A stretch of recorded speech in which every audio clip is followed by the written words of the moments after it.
I believe that everyone is here. Happy Sunday po sa lahat. So let's start our session today, again with our short community prayer.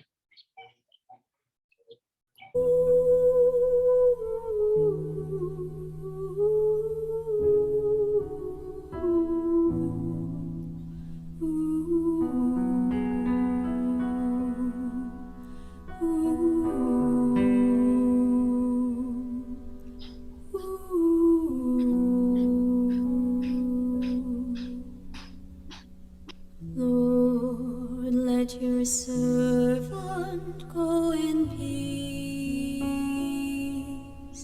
for your word has been fulfilled. Lord, let your servant go in peace, for your word has been fulfilled. A child shall be born to the Virgin, and his name shall be called Emmanuel. Lord, let your servant go in peace, for your word has been fulfilled. My own eyes have seen your salvation, which you have prepared for all men. Lord, let your servant go in peace, for your word has been fulfilled. The light shall reveal to the nations, and the glory of your people Israel. Lord, let your servant go in peace, for your word has been fulfilled. Lord, let your servant go in peace, for your word has been fulfilled. Lord, let your servant go in peace.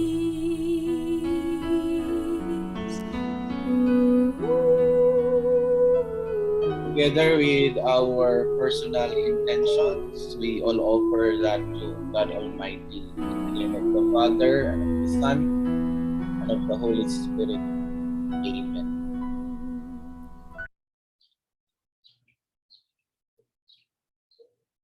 Morning po. Good morning po sa lahat. So welcome to our session this morning. So I hope that still everyone is okay wherever we are. So we know that we are across regions and country.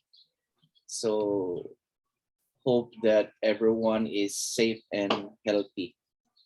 I have had a conversation with our department chair, Dr. Marjo Doritan. So she is constantly communicating towards faculty, with respect to subjects schedule. So hopefully we can and be able to finish our course. Perhaps there are courses waiting for your next schedule. So to begin with, so we have to make some consensus on our schedule. So I hope that we can set an agreement though I mentioned last meeting that I have had the scheme, no, to draw lots for the presentation or the sequence of the presentation, which will be towards the no on next weekend. But I think there are some students have prior engagement, so they are requesting that they will present by Sunday instead of Saturday. So we don't know yet, no? So we have to set some parameters, no, for our agreement so we can finish smoothly our course. So we shall have Saturday and Sunday for this activity, and after which I can give already the final exam. Okay. So what's the pleasure of the group? Can I see hands for some comments on this matter?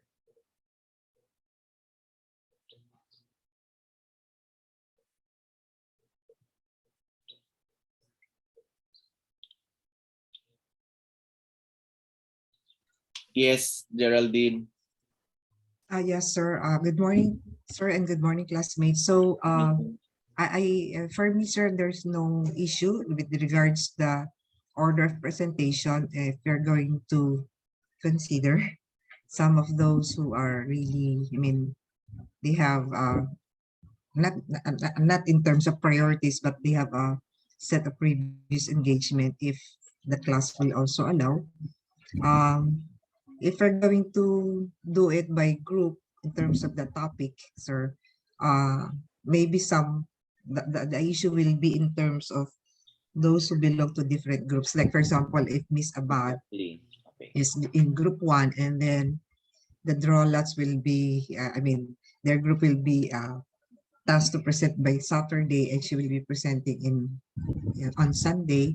Will there be any conflict if that would be the flow of a presentation? Like she belongs to group 1 will present on Saturday and she will present on Sunday. Correct. Yun po, sir. Exactly. So with that matter or concern, so can I have the list? So I'll just put it here, no? Presenters on Saturday. Okay. Good morning, sir. Permission to speak po. Yes, go ahead. Apo, good morning po. Is it okay if our group, requesting our group po kung if okay lang po sa Sunday po kami kasi sa 5 po, meron pa akong flight pa uwi ng Katarman, Manila to Katarman sa 10 a.m. po ng umaga. If okay lang po sa grupo. Yeah, I think we can agree on the motion for Miss Geraldine, no? So we can have, I can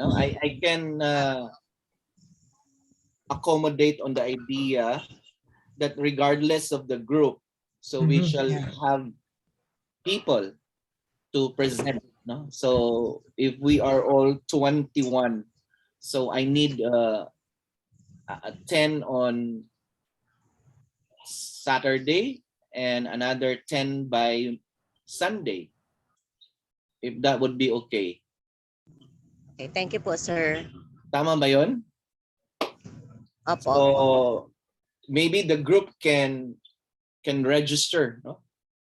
So we can count presenters. Okay. So can I see hands approval for those who will present Saturday? Just a sign of thumbs up so I can pin your names right now. So Saturday we shall have Carlos.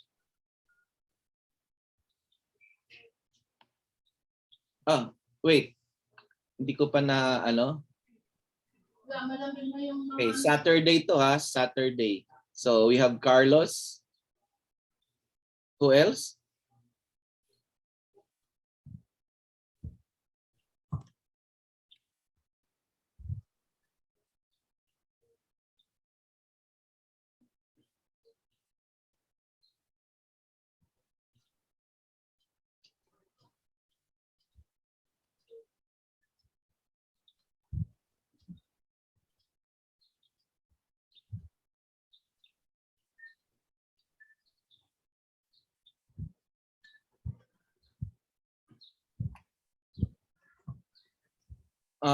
Sunday.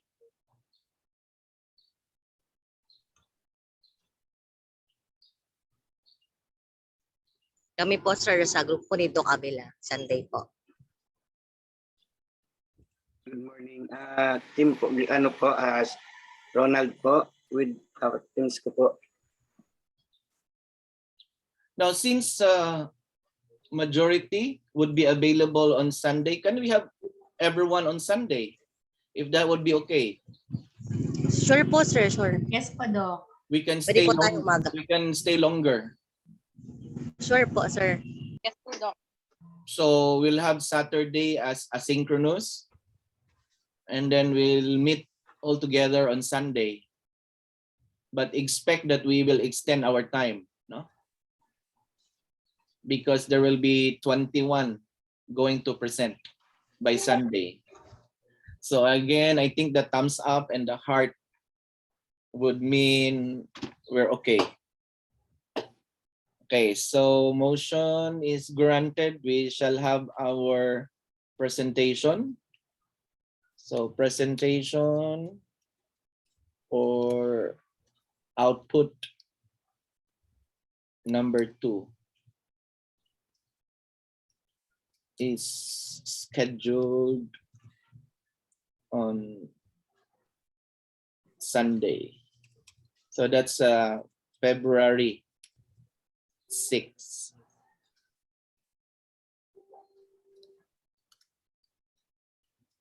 Okay, at 9 a.m. So there we have our schedule. Presentation for output number 2 is scheduled on Sunday, February 6 at 9 a.m. So it will start at 9, and hopefully we can have our working lunch,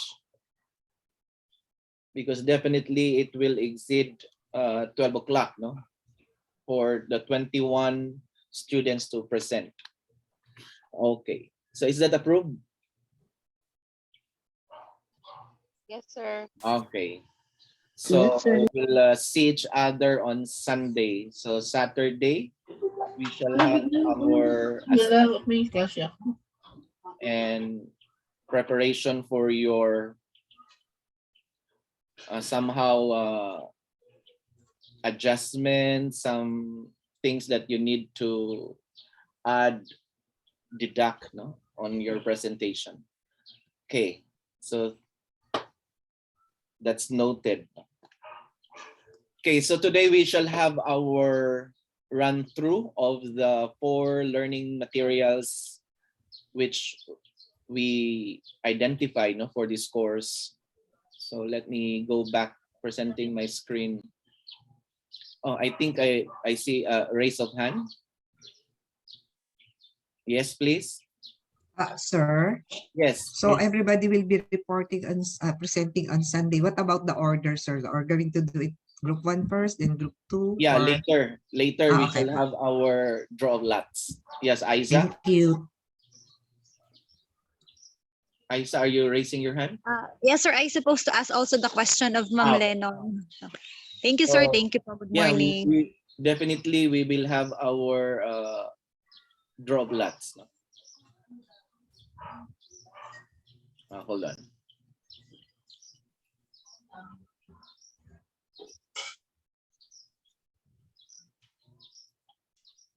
Ganito lang ba talaga kulay niya nitong tsaa mo? Walang kulay siya? Colorless?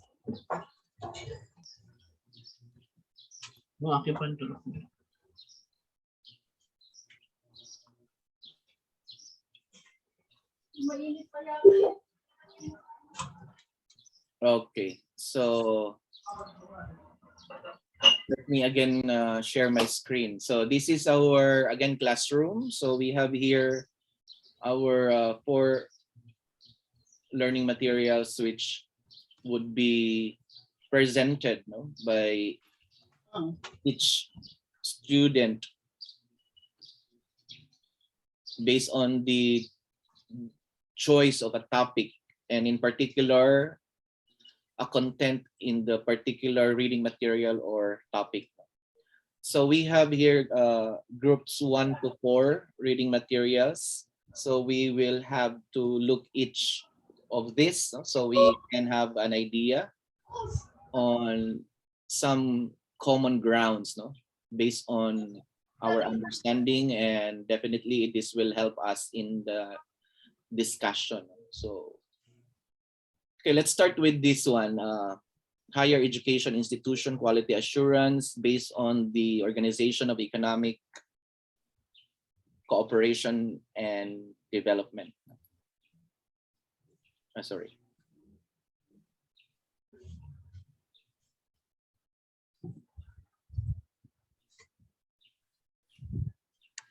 Okay, this is quality assurance in tertiary education current practices in the OECD countries and a literature review on potential effects. So just to give a short background of OECD. So this is the Organization of Economic Cooperation and Development. So this was instituted, I think 60 years ago, by the most powerful and economically advanced economies. So we have France, Italy, Japan, United States, Great Britain. So these are those who formulated the agenda for humanitarian cooperation and development initiatives, especially those that were distracted by the war. And these countries, since they are more, shall we say, advanced or economically stable and have enough of their resources, so they pledge to themselves a portion of their GNI, gross national income, or what we call the GDP. So part of that will be shared to countries which need most of the restructuring of their economies. And the concept is based on humanitarian, the principle of cooperation and development. So ito yung pamamaraan ng OECD.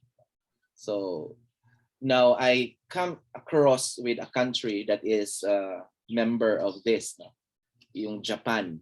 So I had an essay which I wrote. It's a literature review also of Japan's, shall I say, leverages towards humanitarian initiatives being part of the OECD.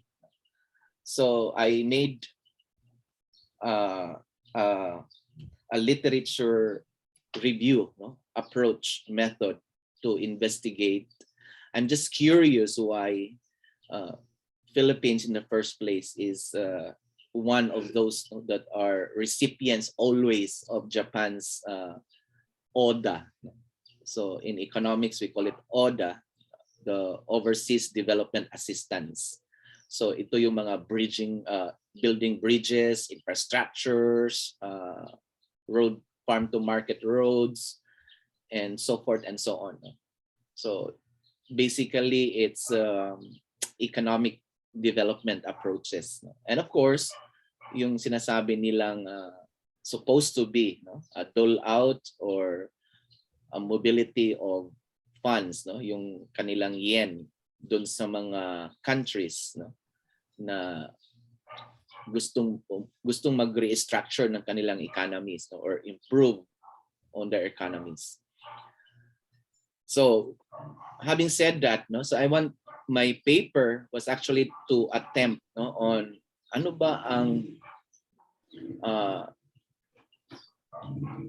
foundation, no, ng Japan. Bakit ba love na love niya ang Pilipinas? No? So I'm just curious on that aspect. So I want to find out what is behind. No? And since my focus at that time was on political, it's a political paper under a political science subject. So I want just to attempt if there is also a political motives, no, rather than the economic motives. So which advantage, which leverage Japan? So there is, I can't anymore pronounce the program or the project of Japan towards the OECD initiatives. So I had a series of literature review, no, on when I say literature, these are journals published, no, towards that end. Yung ODA, OECD involvement and engagement of Japan. And it was mentioned there, no, in the literature that Japan was compliant in the first place. No? Humanitarian initiative, humanitarian approaches help, no, dun sa mga countries nga. No? Japan called it the first phase of the ODA, no? The Overseas Development Assistance under OECD initiative.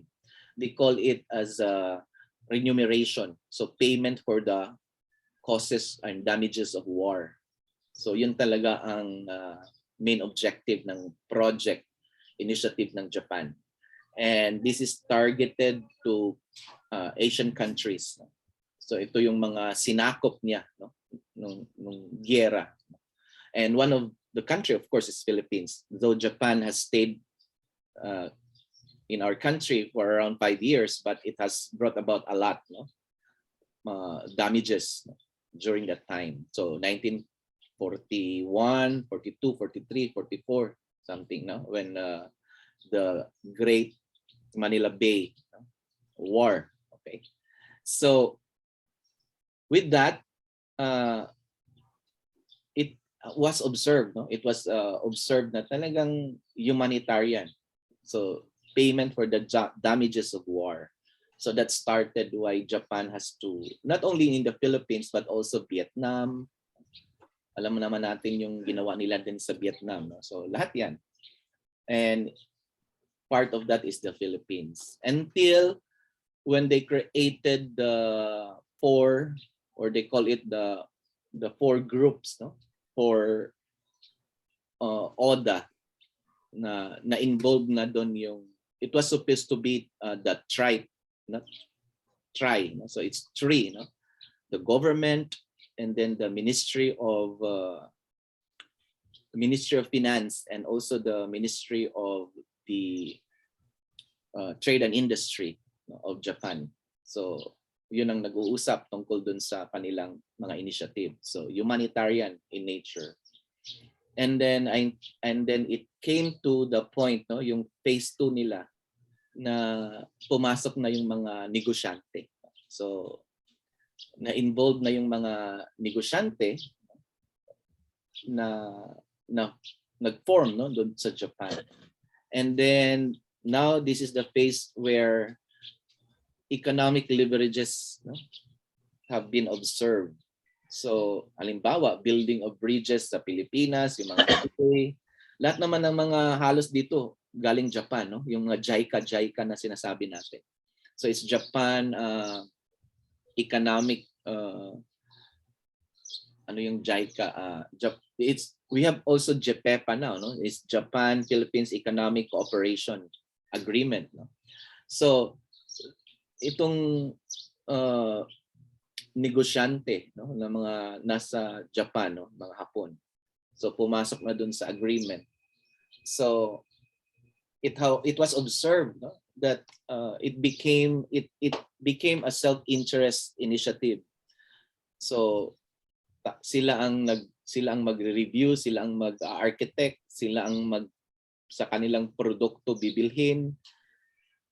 So it became, rather than politics, which is humanitarian, nagiging economic na. So kumikita na yung mga negosyante dun sa mga proyekto. Not only in the Philippines, but also in our neighboring countries, especially in the Mekong River. No? That's the longest river across Cambodia, Vietnam to Thailand. So I was once able to cross that river when we had our byland from Ho Chi Minh to Bangkok. No? So you have to ride through a barge to cross a country. So it's a long river, no? The Mekong River. So ang dami nilang nagiging negosyo doon, no? And well, nandun na, no? Economic na ang dating, no? Hindi naging political, no? So nandun na yung mga self-interest, no? Ng mga negosyante ng Japan. Until mga 1990s, they created a charter to emphasize, no, na it's not only about economics, it's rather than going back to political agenda, which is humanitarian in nature. So this is a short review, no, of how countries, no, members of the OECD, definitely nakita din doon, no, sa literature yung mga France, Italy, Great Britain. So ang kanilang concentration din usually yung mga countries na nasakop nila, no? South Africa. So yung mga countries na merong kinalaman sa kanilang history. So sila din yung mga countries na first recipients of the overseas development assistance. Okay. So it's similar, no, to the case of Japan. And that's the reason why Japan has continuously, giving us that support as an ally. Kaya yun ang tinatanong ng mga contemporary ngayon, no? If the administration is for China, so what China has done to the Philippines with respect to development assistance. So ano bang strategy ng China? Bakit doon tayo, no? Instead doon sa mga countries na tumutulong sa atin. So I have no paper on that, no? But maybe somehow somebody would like to look into that, no? So political ba or economic, no, ang pagtulong ng mga mayayamang country, no? Because narinig ko, no, yung the Marites side. Okay. So ang definitely daw ang China, no, parang naibenta na ng Bangladesh, ng yung mga countries na talagang mahirap, no, kasi pautang ng pautang, hindi na makabayad, no? So yun ang mga chika ni Marites, no? So we don't have yet a database analysis on that, no? But if that is the case, kawawa naman. So ito ba ay political or ito ba ay negosyo? So that's the intro, no, that I can share, no, towards OECD. So ito yung mga mayayamang countries, no? So yung quality assurance ng practices ng mga OECD countries. So it's a literature review on potential effects. Okay, so what we are interested here, again, no, ito ay 47 pages. So we are interested here on pertinent content, no, topics mentioned here, which I think hopefully we can make a good discussion or a point of discussion. So ito ay mabibigyan natin ng diin, no, doon sa ating presentation and analysis. So our main task is to translate the concept, no, into practice, no? So how is this done, no, by making some evidence-based, no? And we're not really perfectly sure on the 100% of the evidence, no, but the sharing of that found some opportunities, no, for us to reflect, because what we are doing really, no, is on transformative, no, reform agenda based. Continuous process naman ng reform. Okay, so what we have here, aside from there are areas here, no, mentioned about difficulties, effectiveness, no, on quality assurance. So we can start by looking at yes, quality, no. We are basically engaged, no, in higher education. So kaya meron tayong commission on higher education. So ito ay pang university, professional level, and that includes the graduate school, no, and the postgraduate. So we all know, no, that when we speak about higher education, so we look into the fulfillment of the higher order of thinking, no? So we are producing professionals here already. So when we say professionals, basically it's the practice on what has been taught, no? So it's the theory and practice. So more on R&D, you know, research and development. We do more of things, no, that are trying to test hypothesis or evaluate hypothesis in a way that we can formulate an initiative, no, for hopefully decision making, no? So yun naman ang role, no, ng ating pagiging part ng higher education. So it's more on involving ourselves, no, to be part of decision making. So higher education demands it's already in the professional level, no? Yun ang konsepto ng higher education. So we make sure that we prepare our students to the workforce, no? To the real world, and we can't afford, no, not to give them that such quality, so they can be more productive in the real world. So quality here implied, no, ito yung kay Harvey and Green. So ito yung sinasabing concept ng quality. So we mentioned that this in our last session. So quality is exceptional, it is perfection, it is fit, it is value for money, and it is transformative. So we enhance, we empower the students. It is effective and efficient.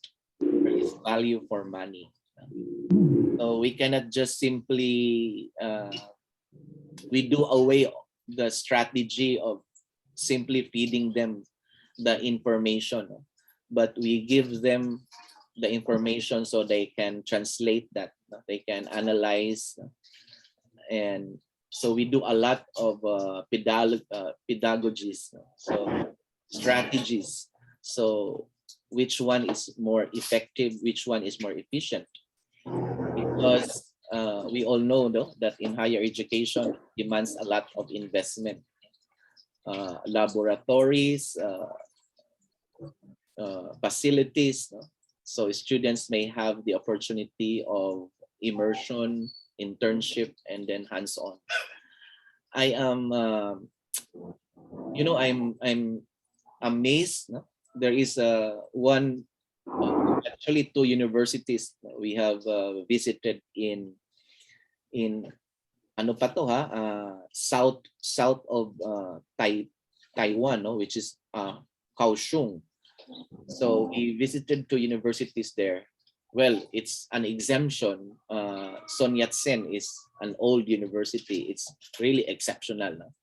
So their specialization is on marine bio. No? Yung situation, yung kanilang setting ng kanilang university sa Taiwan, sa Kaohsiung, talagang maganda, no? But there is a new, not so old university. Can we mute ourselves first?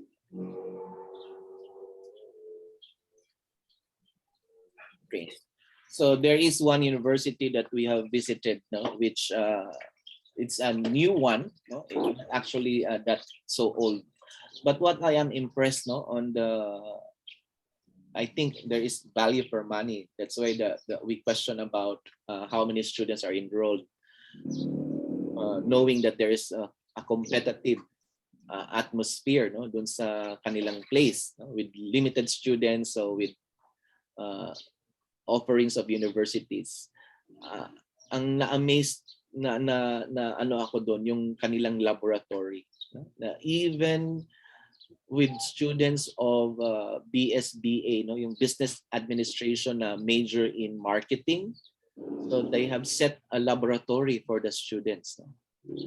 So how does marketing laboratory look like, no? So it's actually a virtual laboratory where students can have hands-on with real marketers, with the real people on the market, no? So they link together industry and education, and I think that's very important, no? That was years ago, and now we are in the Philippines. We are talking about IR version 4.0, education 4.0. This is the marriage of technology and education. Yun ang konsepto ng IR 4.0, no? Industrial revolution, and then the education 4.0.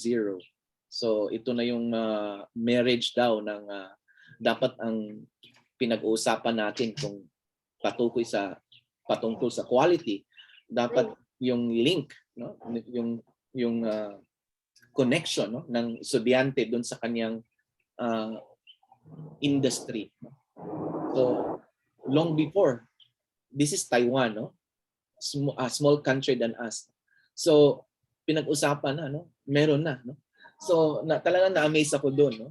Na-amaze ako doon sa kanilang laboratory ng marketing. And nandun, no? Students have the actual conversation with the practitioners in that laboratory.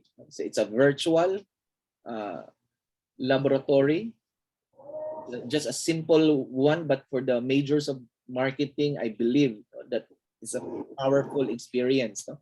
With all the simulation. And there is another one, no? For tourism. They are major in tourism. The school created by the student council. Ang skulahan nag-create ng ticketing office. My goodness, no? So ticketing office, so it is connected to the Tiger, kasi they have Tiger Airlines, right? So connected siya sa mga airlines. They can book for a ticket, you can purchase a ticket. So yung mga estudyante working, no, by the student council, they created that, no? So walang money involved kasi every payment will go to the school. What they do is the process, the transaction. So how to buy a ticket, how to book a flight, is it train, land or air, and they are in uniform. So parang talagang travel tour, no? And that's their laboratory for tourism management. So parang nakaka-amaze. Yung finance, major in finance na business administration. The exact conduct of the stock market, stock exchange. Okay? So meron silang laboratory din na simple, no? Na pwede silang ma-engage sa market, no? And I think this is what value for money is all about, no? So it's not only about giving the students the theory, no, but giving the students the right investment, no? The right exposure. Okay, so kaya nakakatuwa. And definitely, when we return home, we shared that to the administration. So we found out, okay, my observation only, but this is long before university that I had. So problem is really on the decision making. So really then, quality assurance has to do something with leadership. It has to do something with what investment, what decision is all about. If we can think out of the box, okay, yung kanilang hospitality, I know, no, na tayo meron ng ganun, no. So we had a relationship linkage with hotels, or some nag-put up talaga ng mga hotels, no, para dito sa hospitality. Kasi students cannot just imagine how to fold bed sheets, no, without really in practice, no. So how to make a good presentation of the room, no? The event management. So we need laboratories, no? Okay, so dun sa school na yon, there is a floor actually, no, na parang showcase na room. It's a one-side mirror. So yung mga teachers nandun sa mirror na one side, hindi makikita ng estudyante. So pag nag-practical exam, papasok yung mga estudyante doon, tapos parang walk away corridor, makikita ng teacher kung ano yung ginagawa ng estudyante, no? Na hindi nakikita ng estudyante ang evaluators, no? So may comfort room, may bedroom, may class A na setup na restaurant. So it's a laboratory full of opportunities, no, yung actual na conduct, no, ng kanilang work, no, in hospitality management. So na-amaze lang ako doon, no? And I think that is what quality is all about. So we have to do something. It's not only of the standards, minimum compliant, no, but excellent, distinctive. Well, we don't really have to be more aggressive, no, on the zero defects, but as much as possible, it pertains to mitigating, or somehow we lessen the defects, no, the risk. Kasi in any risk there is cost. So we make sure that the process has zero defects, no? And we can only do that if, again, no, yesterday, plan, do, check, act, no? Yung management cycle. So importante, no? Importante na pag ang quality, what gusto natin, no, then we go back, no, to the management cycle. So we design first. There has to be a purpose, no? What do we want to do? So design is very important. Plan a design. And then after planning, then you manage, you execute, and at the same time monitor, and then feedback. Feedback will give you the advancement for the next phase of development. May mga pagkakataon, no, na involved ako, no, halimbawa involved ako doon sa project, no, na minsan hindi naman hastily, no, done, no, but we need to go back and ask again the question, no? What is really your plan? It's just similar to our advices, no, in dissertation or thesis. Na-collect na ang data, yung instrument pala mali. It is not responding. It is not appropriate to the SOP or the statement of the problem. So it is very important, no, that the statement of the problem would answer, or the instrument should be connected to the statement of the problem. Otherwise, you're not saving time and money, no? You have to go back again and gather data, and gathering data is not easy. So there would be defects in the procedure. So it does not anymore become the what you want it, no? Randomly, spontaneously. So nasisira ang proseso. So I think that's the concept of being consistent. No? So we need to really have the right plan, design a plan. Okay, so I think these are some translations, no, on how we go about concept of quality. Okay, approaches of quality. Maybe you can also look into this, no? So we already have accreditation. We also have assessment. I will not dwell on the things, no. Okay, hold on.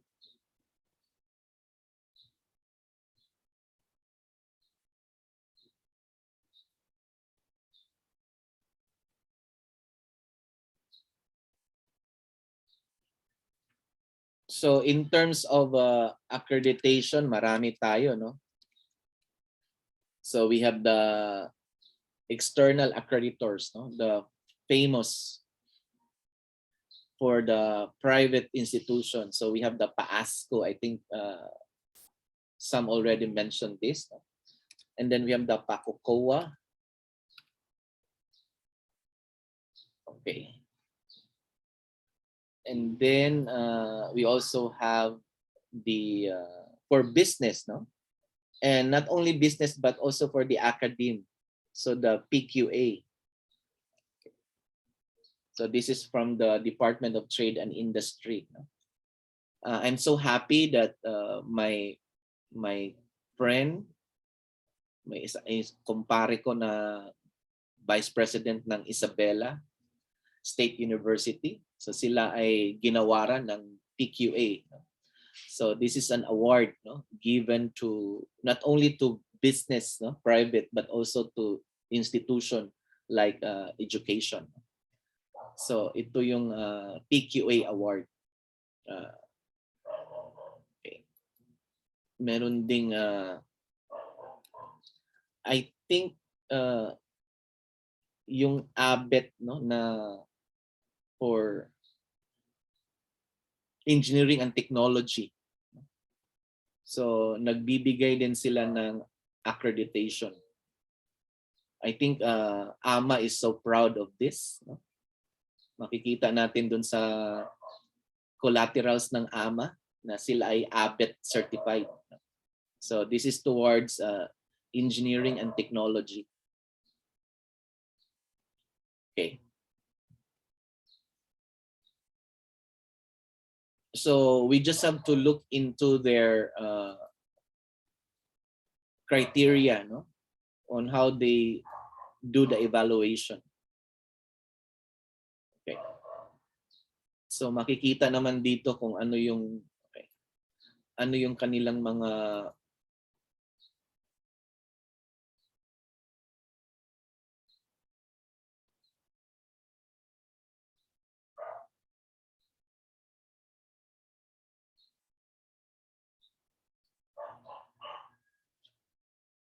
their programs, no, areas for evaluation. Okay.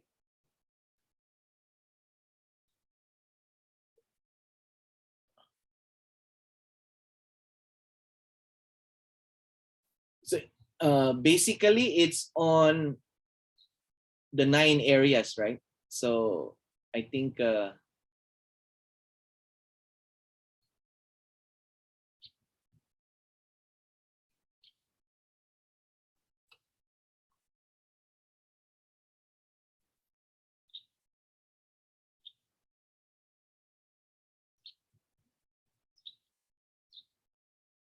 yeah. So it's the common areas, no, for quality standards. So area 1 is leadership and governance, and then we have quality assurance, internal quality assurance, and then resources management, teaching, learning, student services, external relation. I think this is very important, no? Demand for higher education, HEI, no? The community involvement, no? Extension programs. No? Ito yung minsan kadalasan na hindi na kukuha ang score. No? It's not only dole out. No? Ito yung hindi yung feeding program. No? It has to be sustainable. The community adapted, no? Na developmental ang approach. The area of research, okay? And then the results, no? So yung output natin, no? Dun sa lahat ng ginagawa sa operations. So successful ba? So basic, the areas for evaluation. Okay? Dito sa ating mga accreditors. Okay?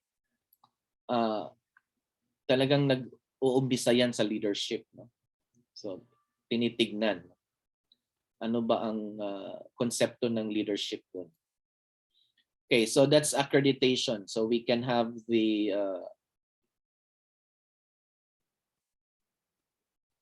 we can be eligible, no, on certain funding assistance if we are able to reach a certain level of standard. No? So we can have grants, no? We can have assistance, no, on projects because we are compliant to a certain level. I think with respect to universities, no, becoming transnational, universities to become multinational in the program, okay, they should be first, no, level 3, okay, in the particular area. Okay, sometimes though we are called, no, by CHED if there are things to discuss, no, on distance education because of my school, no. Ang Cap College kasi nakakatuwa siya, no, na nag-exist siya 1988 before the conception of CHED, no? So DEX pa siya, no? So our president now is our chair of the board, is Dr. Angel Alcala. So also the commissioner, national scientist. So that was created, no, basically to provide students opportunity. Ito yung mga out of school youth. And the reason why the school foundation was created because of the community, parang community support for the college for the deaf, no? So it was created for the students with this impairment, no? So do not create, and then they applied for a distance because some cannot afford, no, to go to a school because of time, no? Especially yung mga working na hindi makapunta dun sa traditional classroom because they're working individuals but they don't have the diploma. So that was the concept, that was the mission, to democratize education opportunities as an alternative. So nauna talaga yung foundation college, and then now some schools, no, are into transnational, so they want to offer programs not only to Philippines, no, but also Filipinos abroad. So this is towards the ODL, no, online distance learning. So there is a need for a certain level of accreditation to apply for distance education. So ito yung mga means, no, of approaches to quality assurance. So we all know that accreditation brings about recognition, compliant, standard, and then we can also do assessment, so evaluation, how do you guarantee quality? So you give summative, you give assessment. So how is our assessment done? So we question that, no? Maraming mga I'm talking about micro, no? In those who are engaged in the class, no? Ang daming projects si sir, ang daming projects si ma'am. Para saan kaya to, no? So it's also very important that what we want our students to do must always be connected to what we want to measure them, no? So we don't simply measure them by putting by overwhelming their time, no? So hindi na ano natin kung ano ba ang ina-assess natin sa kanila. So I think with the new CMO, with the new policy standards, no, for an outcomes-based learning, ito na yung sinasabi nating mga OBE in the curriculum development. So our assessment should be based on the course learning outcomes, no? So there are only intended outcomes that we want to measure. Hindi natin kayang i-measure lahat, no? So we have to identify what are those that we would like to measure. Okay. Measuring comprehension is not enough, no? So we have to go higher to that, no? And that is when the student can produce, can create something. So that is already beyond memory, no? That is already beyond comprehension. So they were able to understand, they were able to comprehend, they were able to apply what you taught them because they're able to produce something. So that's why Bloom's taxonomy, create, produce is the highest order, no? Ito na yung sinasabi nilang education 4.0, IR 4.0. Learners must be able to produce something, not simply a feeding of knowledge. So we go back to our assessment. We go back to our teaching learning, TLE. Formative assessment, no? Kasi we have assessment for learning, assessment on learning, assessment to learning, no? Mga eduk, yan ang ating mga specialization. We always go back to formative assessment. Ito yung mga non-graded. This is towards mastery. So we give assessment, practice exercises, self-progress checklist. Okay? Talagang mahirap siya, no? Gawin. Kasi nga ito yung mga practice tasks, no, na kailangan matagumpayan para naman worthy, no, doon sa ating criteria for summative assessment. So it is in the summative assessment that we grade. But we have to give our learners opportunity to progress, no, to master something. Okay? Assessment. So that's important, no, when we want to look at quality. So assessment, audit. So marami tayong mga audit, no? It's all about institution, operations, no? The standards of ISO, okay? International Standards on Operations. No? So ang ISO talaga ang isa sa mga pinagsisikapan, no, ng mga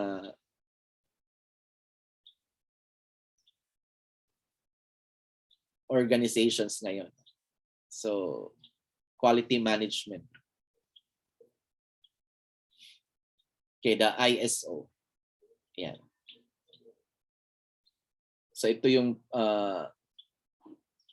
pinagsisikapan ng lahat ng organization.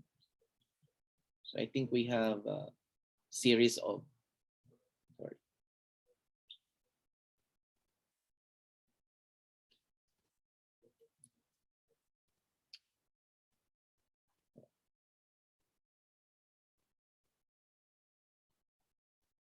So International Organization for Standardization. Yan. So ISO series of 9,000, series of 2,000 sa education. So ito yung ginagawa, no? And kino-comply. So ISO, involved na dito yung iba-ibang department ng institution because it's all about operations, not only instruction. So kasama na dito. Lalo na yung work ng HR, accounting, infrastructure. So lahat ng involved sa operations. Okay, so hold on.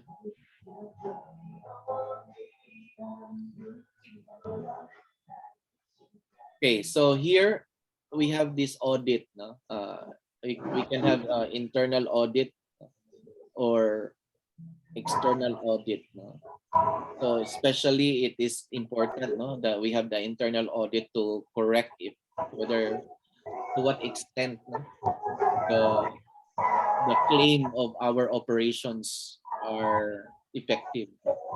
Kasi kanya-kanyang departments may mga procedure. So lahat ba yan ay compliant, no, na ginagawa natin. Okay. Kaya may mga exit questionnaire, no, bawat department, no, kung ano ba ang kanilang serbisyo, anong klase, anong level, anong satisfaction na nakukuha ng customer. So kasama yan dun sa audit. Okay.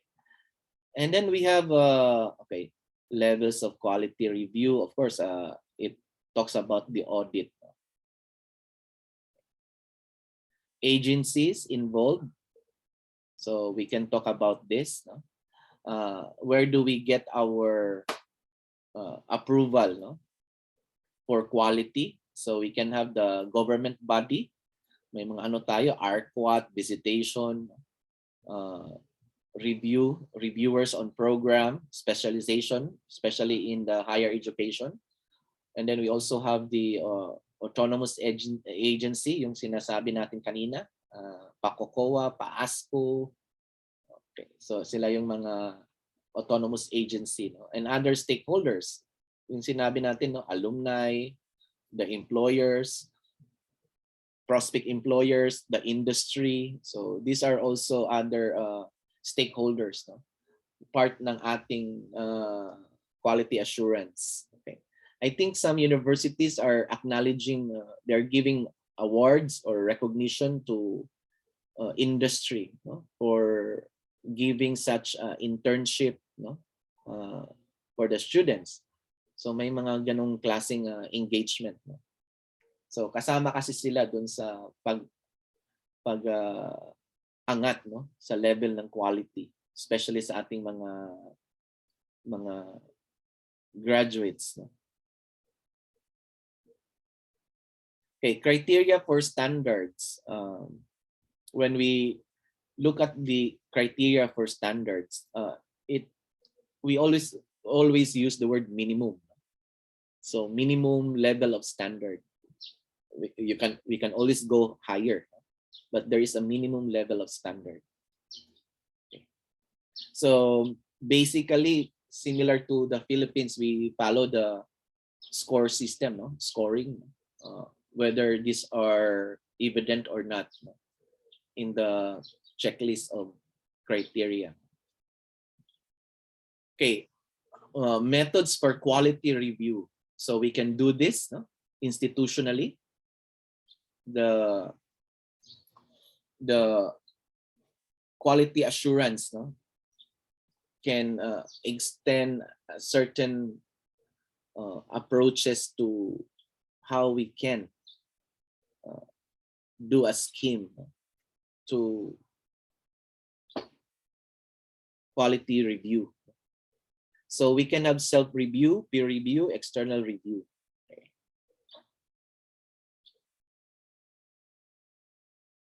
So kaya importante yung ating mga evaluation, no? Mga evaluation sa ating departamento or sa ating pagkaguro, no? So kailangan ng self-review. We can have a self-assessment check and then we cross-examine that with students' evaluation, supervisors' evaluation, no? But each stakeholder must be given the opportunity to assess, no? Kung ano ba ang ating status, palagay, no? Dun sa organization. So importante din ang self-review. Okay? And then we have external review. Okay? Gathering data, so we can gather data through the self-review reports. We can gather data, site visits. Okay. We can gather data through survey, and then we can also gather data through performance indicators. Okay. So in our project right now, no, in the university, I have been involved in the knowledge management system, knowledge management, particularly with the learning management system that we are adapting. So we are running it already for almost 2 years. So we have to do a lot of analysis on statistics, especially with teachers' engagement and students' engagement. Okay. So wala kasing magdi-deny, no? Kasi it is automated, no? So once the teacher log in, once the student log in, so all transactions are recorded. So we are looking at yung veracity, no, ng vis-a-vis engagement, students and faculty. Okay, so we had some indicators, and then we report statistics through the department and also the college dean, and up to the management. So these are good statistics on assessment, okay, especially with performance indicators. Now there are some issues. There are some issues towards numbers, really. So we need to translate that quantitatively into a qualitative assessment by putting some narrations or descriptions on statistics. No? So pwede namang may Google form, tapos i-field mo para ma-weigh down mo yung statistics, no? So the quality and the quantity. So we just simply want to verify some of the issues, and I think that is worthwhile, no? With respect to approaches to quality assurance.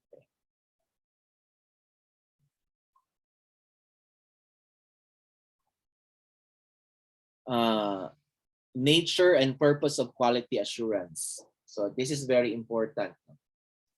The sense of accountability and improvement. Okay. So I think we mentioned that one, no, already in the cycle that we presented.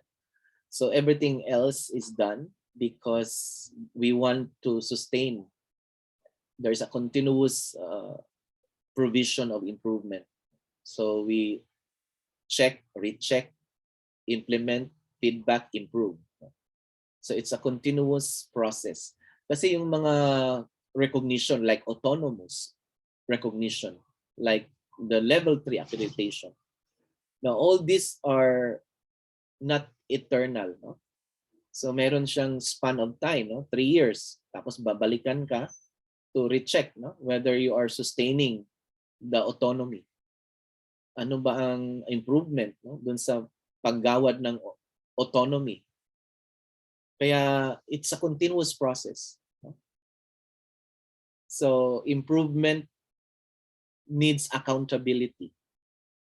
Hindi ka pwedeng magpasikat ngayon tapos wala na, no? So kailangan accountable, no?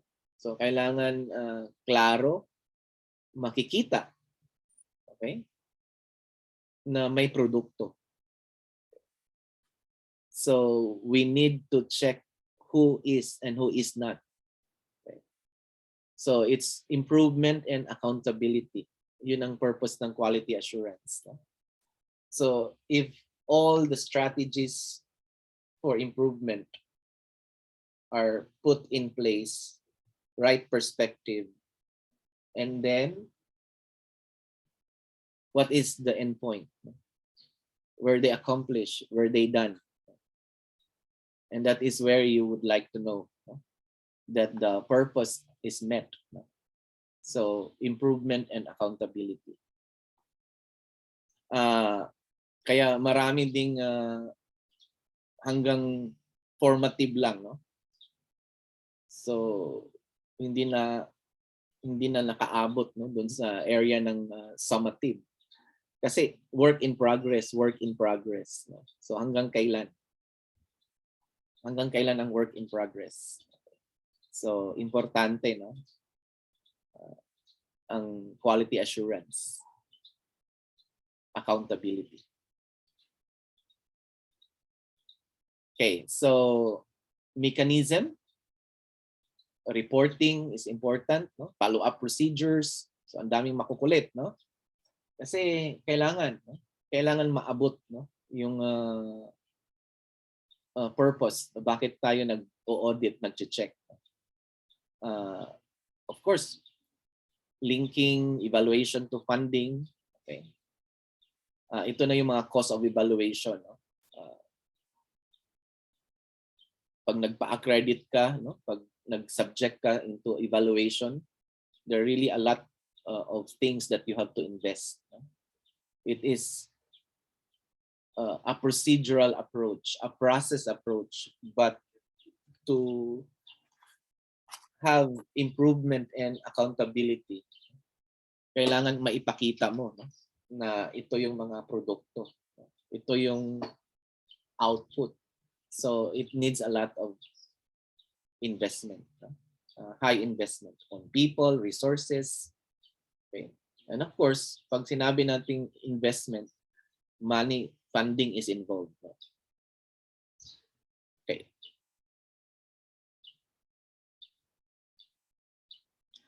Ayan.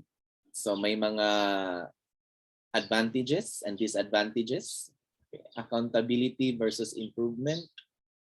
So issues on that, no?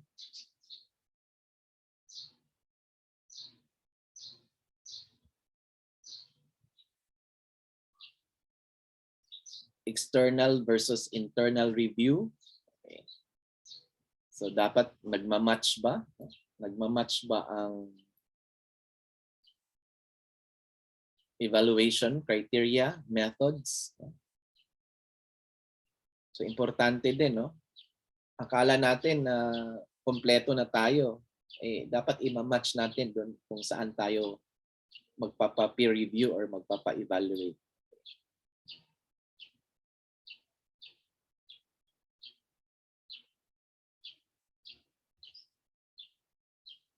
So there are some arguments. You can look into that. No? So these are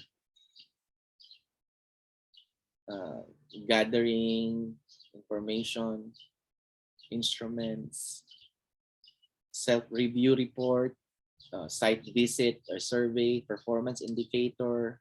Okay.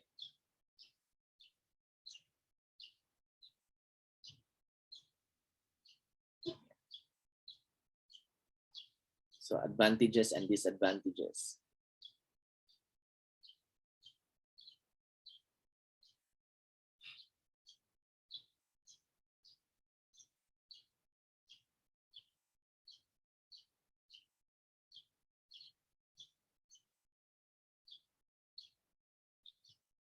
Ayan.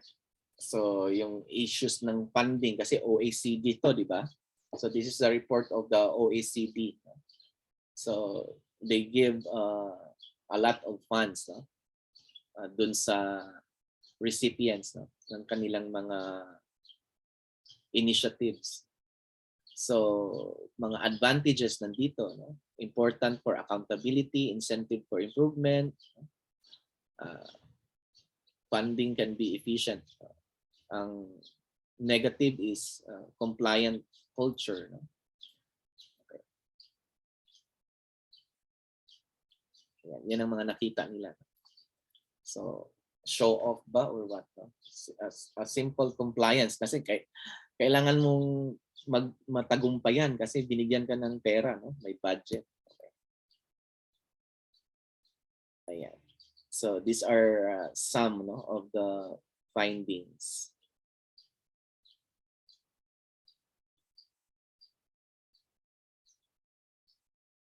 So there is a correlation on results and allocation, funding and results.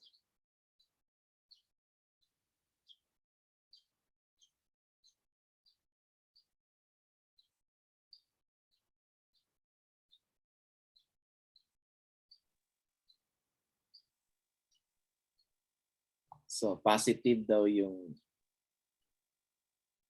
result in terms of relationship, performance, and funding. Negatively correlated. So yung mga funding, no, na binigay negatively correlated dun sa deficiency, no, to correct deficiency.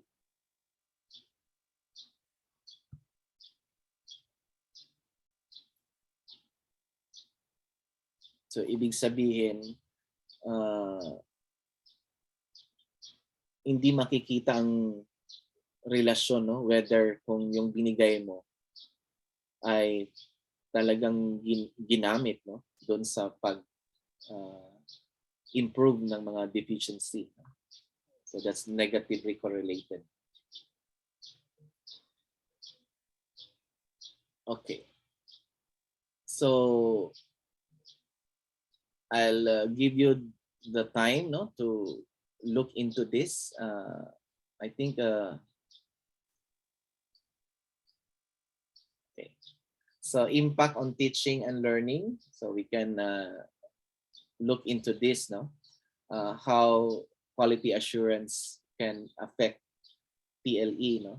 So the teaching learning experience. So for us, no, in the comforts of our instruction, classroom instruction. So how quality in teaching, how quality in learning can be achieved, no? Positive, negative, towards quality assurance. So if the institution are gearing towards improving the quality, so what does it mean? What does it affect? Our teaching, our learning experience. So I think that these are areas on challenges, opportunities, no, and issues. So we can do a SWOT analysis on that, no? And how is this can be minimized, maximized. No? So we can use the TOS analysis. Mga issues, of course, bureaucracy is an issue. Transparency, too much concentrated on management, no? Yung sinasabi nilang teacher factor, manager factor, transparency, bureaucracy. So ang daming mga proseso, red tape, ang daming mga, so these are some of the issues naman, which are also relevant.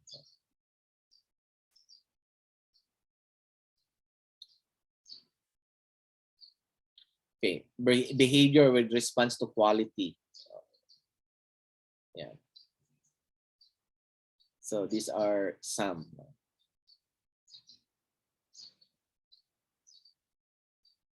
Clarity of purpose, legitimacy, dynamic, the link between the internal external process. So these are some of the effective outputs or nuances no? Pag tayo ay na-involve sa quality QA system. No? So it somehow dovetail. Alam na natin ano bang purpose no? ng institution. So makaklaro na no. Legitimacy of course no. Yung factor of recognition. So it becomes legitimate. And then it of course it creates a more dynamic industry institution relationship. And also the internal external. Kasi dito sa Pilipinas naman ang mga accreditors, ang mga evaluators are also coming from different institutions no, of higher education. Okay. Ayan. Flexibility, confidence, focus on internal processes. It gives us more of the authority to check our own. Kasi meron na tayong evaluation, may legitimate na observations. So it gives us a more initiative to better the organization. Kasi nagkakaroon na ng review. Meron ng evaluation. Okay. So these are some no, of the important contents no, on this particular material, which is on the quality assurance in the tertiary education based on the OECD countries. Before I proceed, would be questions on this?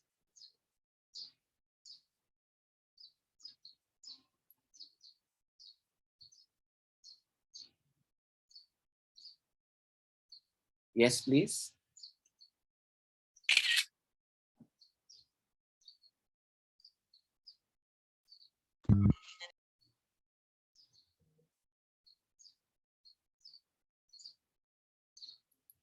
Hold on.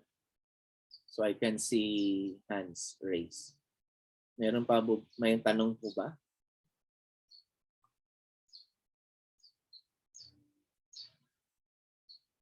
Okay, so I hope that those that are willing no, to get a content topic on the material number 1, you can simply get a portion of that. And what we are interested is how that nuance or that concept can be best understood in a practical view. So you become a discussant, you become a critic in a way, and hopefully you can also bring about initiatives on the issues and challenges. So that's our job.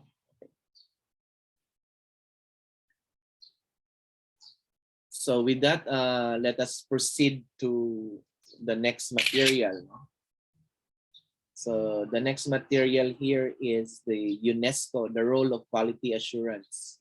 So this is United Nations Educational, Scientific, and Cultural Organization, the UNESCO.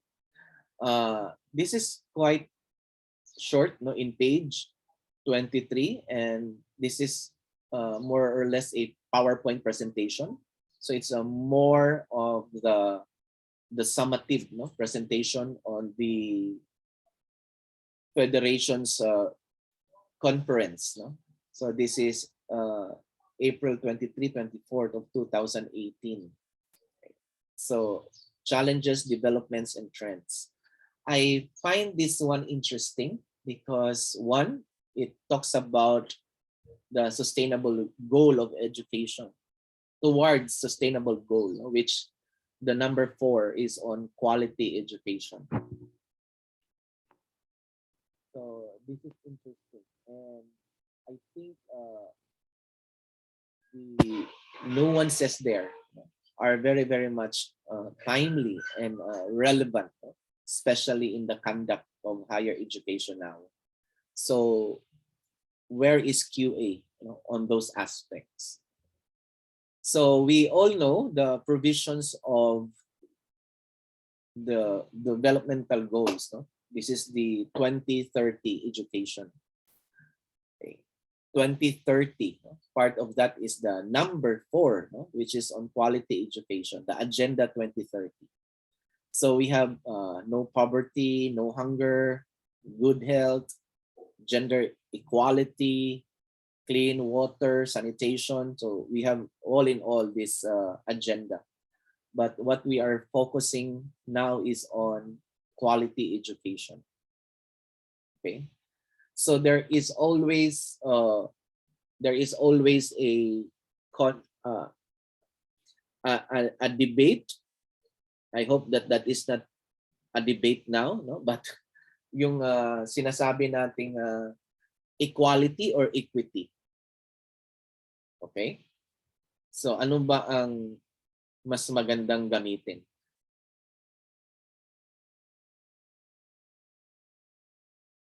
Can I have some of your thoughts on that? Yung concept ng equality or equity.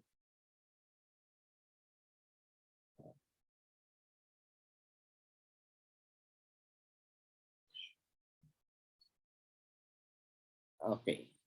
Anyone? I would like to share an analogy. Hold on.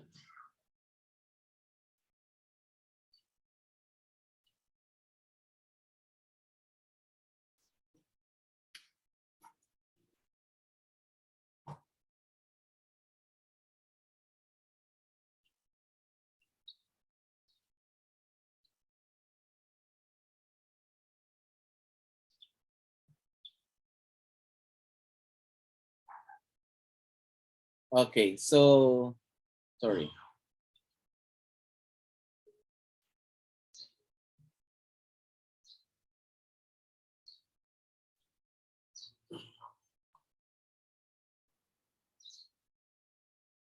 Yes, anyone? Meron ba tayong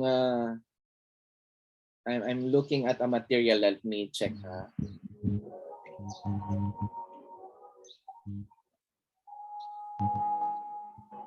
Kasi ito yung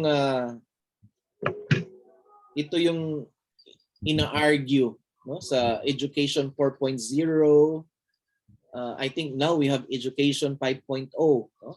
Yes, Geraldine.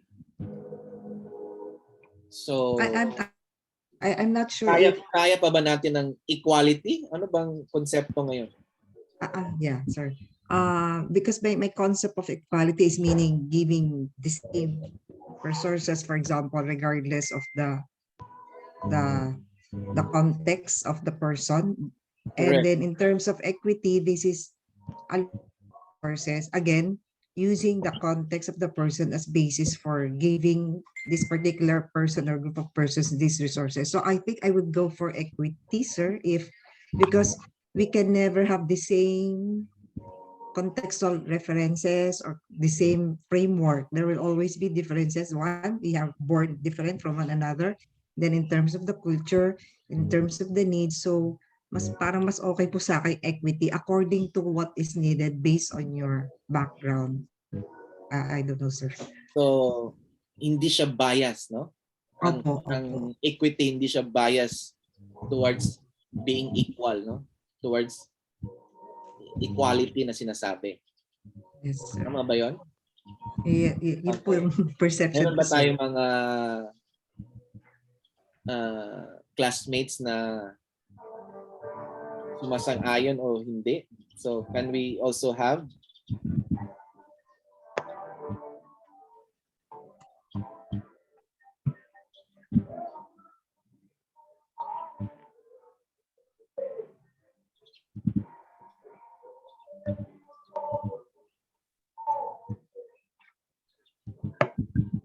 Yes, any? Hold on, I'm looking at the a good picture of. Yes, anyone can share, no?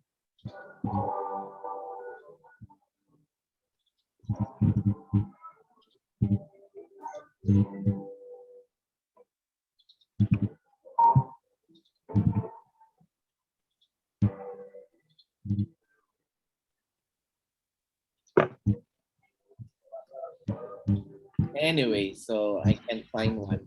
Now, with respect to the concept, no, of saan na tayo?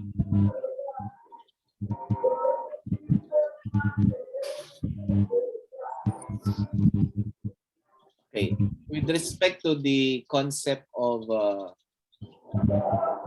equality and equity, no. So equality really, if you imagine a pizza, so everyone has an equal size of the pizza, no. So that's equality. So kung anong size meron ang isa, yun din ang size na meron ang isa, no.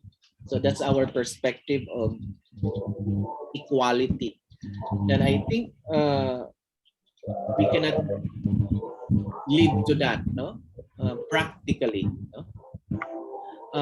Ang equity is that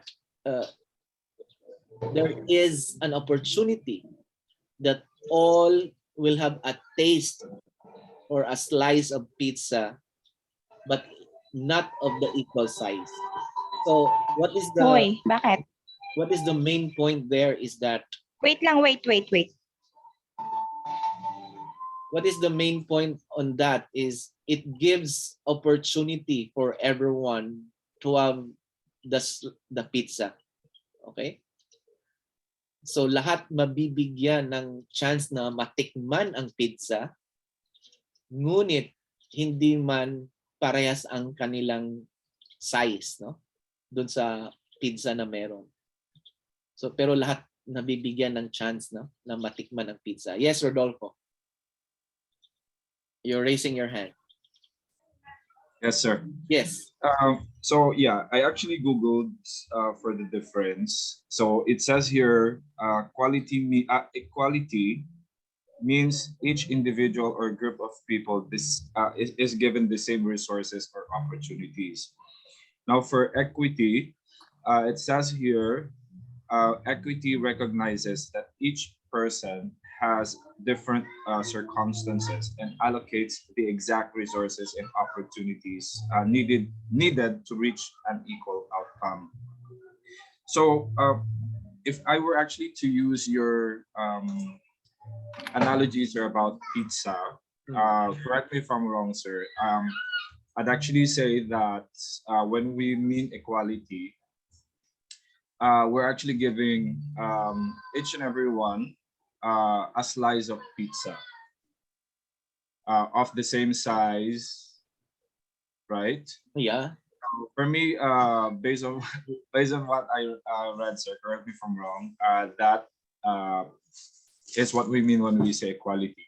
Now, when we say equity, we acknowledge that each person has different needs, and that we should be affording person a slice or a share of the resources based on what they actually need for them to be able to produce an outcome or for them to be able to produce something. Now, just going back to the pizza that you were talking about earlier. So when we actually say, or when we actually mean equity, for example, I can actually consume or eat 2 slices of pizza Because you're hungry. and yeah, correct. And because my maybe friends are on a diet, then they would only need 1, then we only give them 1. But for me, I should be given 2 because that's the, what do you call that, that's the amount of pizza that I need. So others will be given 2, 1 or 3 slices because that's the number of slices that they need for them to be satisfied. So for me, that is the difference between equality and equity. I'm not sure about that, sir. You can actually correct me. That is correct. That is what I'm saying, no? That when respect to equity, so if we look at the pizza, everyone has the opportunity to taste it regardless of the size, no? Welfare economics would suggest, no? When we talk about welfare economics, the statement you had is based on the needs, no? But in economics that is competitive, no? They would say that it is based on what I contribute to such producing a product. So if I contribute more, then I should be given more bigger size of pizza than those who contribute less. No?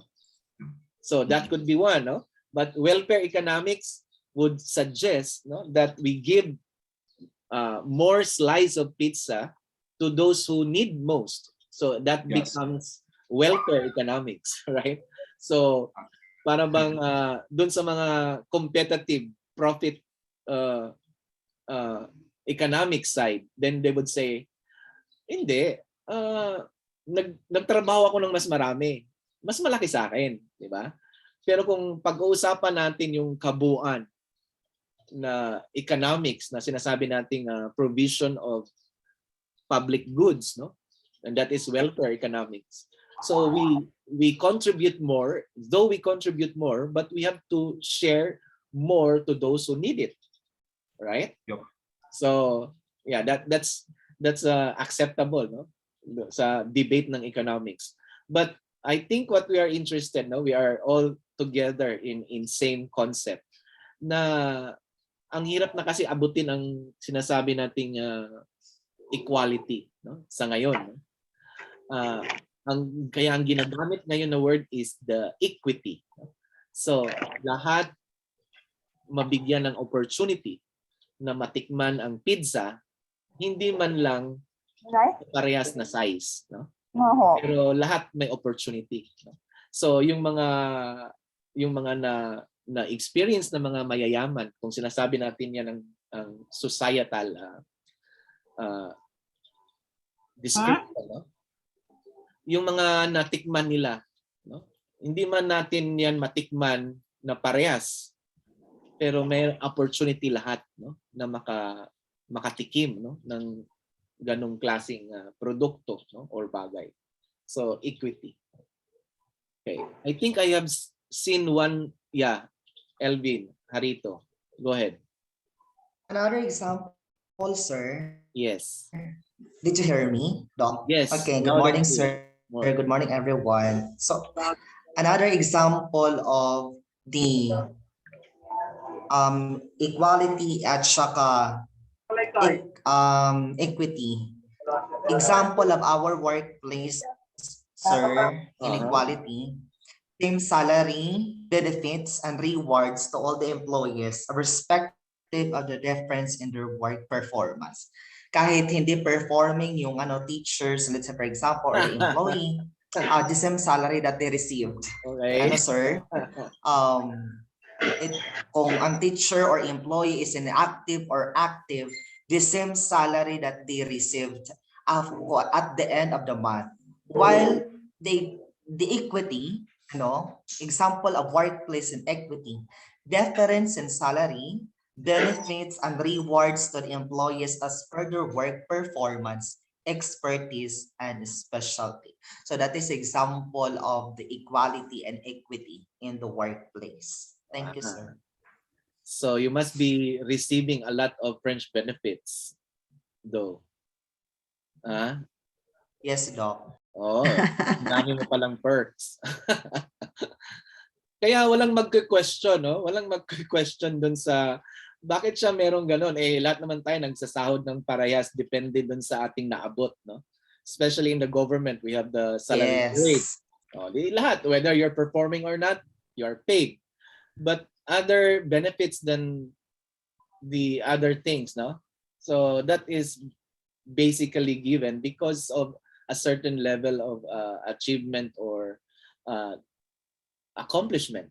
So that in a sense is equitable, no? So lahat naman nabigyan, no, ng karampatang sahod, no? So there are certain things others enjoy because of productivity. Okay? Yung yung longevity, di ba? So the more you serve, the higher that you get, no? So we cannot say it's unfair, no? For 30 years in service to the 10 years in service. Okay?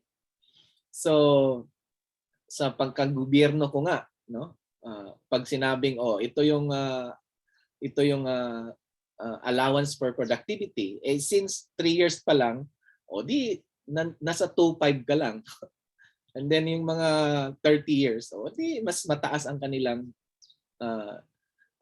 allowance, no?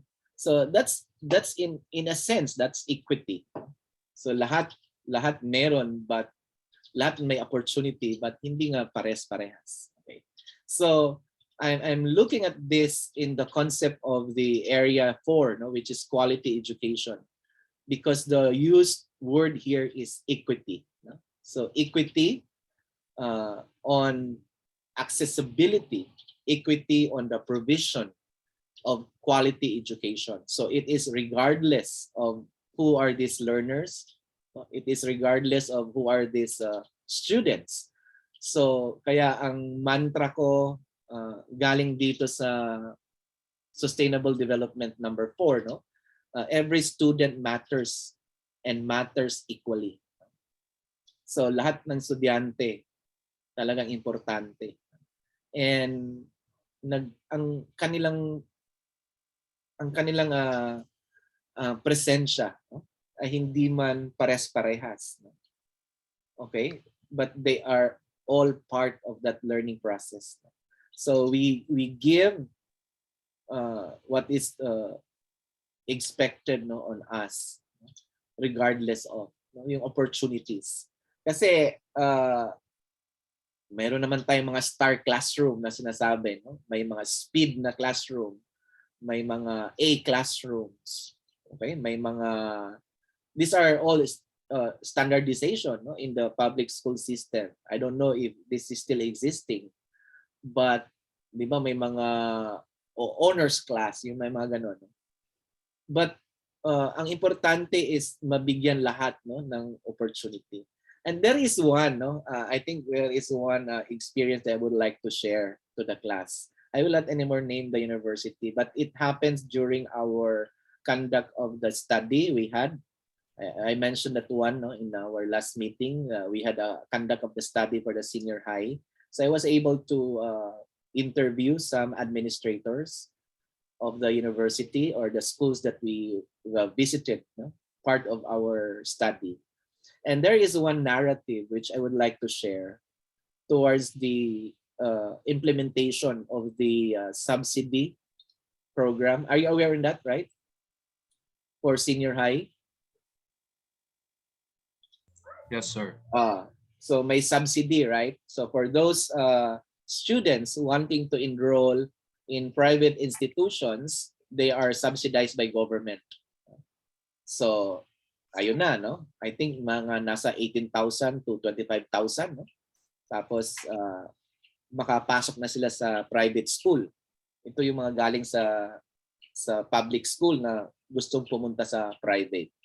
So this is a narrative of one dean, one principal. So ang nangyari, private institution kasi sila eh. So there are those really that are patrons of the university. So ito yung mga, nandun na yung mga ate, kuya, nanay, nag-graduate, nandun na yung mga, so talagang patron. Kasi private, no? Private university naman sila. So nandun yung bahagi doon yung mga matriculation. So yung standard na binabayaran. And then here comes the government putting that initiative that students can enroll in private institution using the subsidy.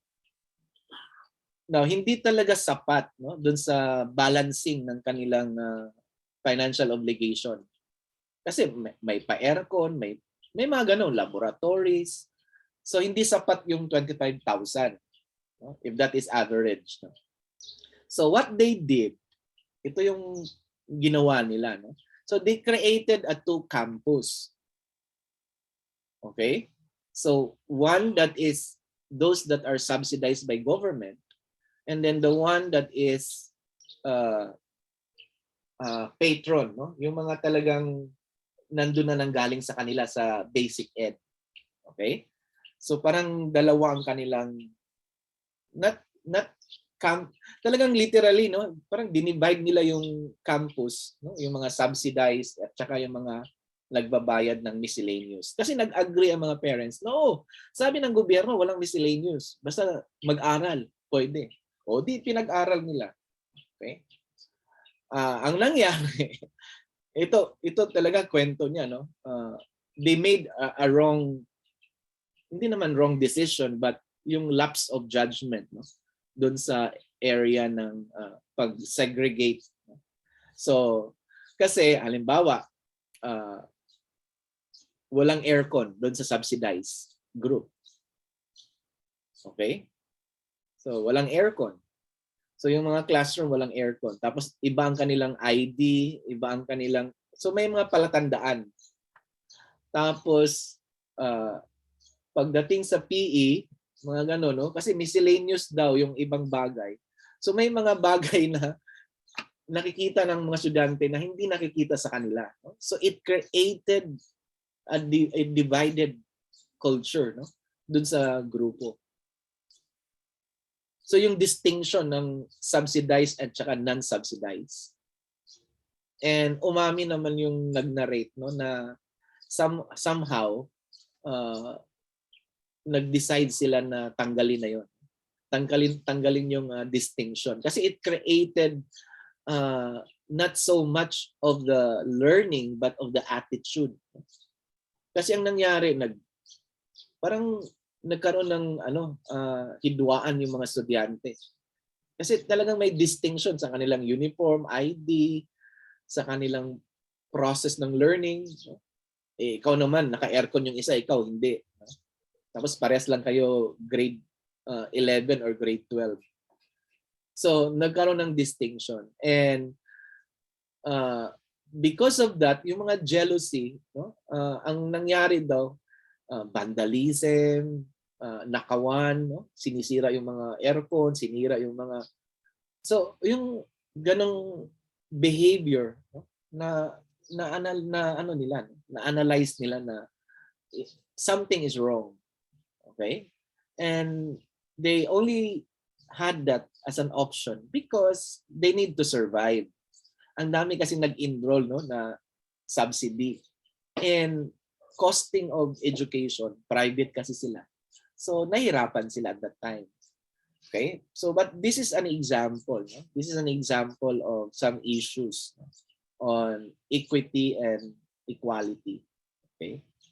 So in Education 4.0 towards sustainable development goal, no, number 4, talagang sinasabi dito, no, na we are looking at that education as a public good. Okay? So dapat, kumbaga, nandun ang konsepto, no, na hindi ito isang negosyo. So that's the difference between public good and private good. So it is a public good. Okay? So public good. So it is a matter of responsibility. Okay? Ang hirap no? Ang hirap na konsepto, no? But this is the challenge, no? In the higher education and post 2015 conference, no?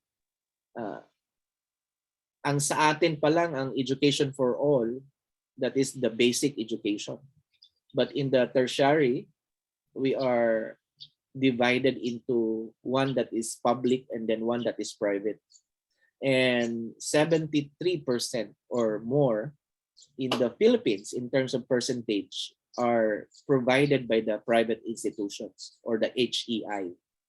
So ilan lang ang mga state universities and local universities. Okay. So that's the issue.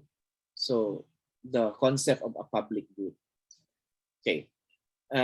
Higher education must be a matter of responsibility. Okay. So equitable, increased access to quality technical and vocational education and training and higher education of research with due attention to quality assurance. Okay. So importante to, no, na declaration. I think now there is always the separation between technical, vocational, and professional school. Okay? Kung bang ang konsepto natin is non-formal agad, no? Para ito sa mga less in the cognitive, no? So same, no? I have the same narratives, no? Earlier when I was able to visit, for example, sa Singapore. Kasi sa British education, talagang ito yung technical, vocational, ito yung professional. No? So meron silang A-level, O-level qualifications. So there is a distinction. So you go to technical because you are not your QPI or your performance in the senior high is not qualified, no, to take university level. So you go technological schools. Okay. So kaya kung titignan mo, merong even sa China, no? So there is a inverted pyramid daw ang tawag nila.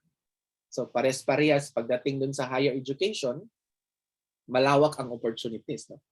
Pwede ka mag-university, pwede ka sa technical.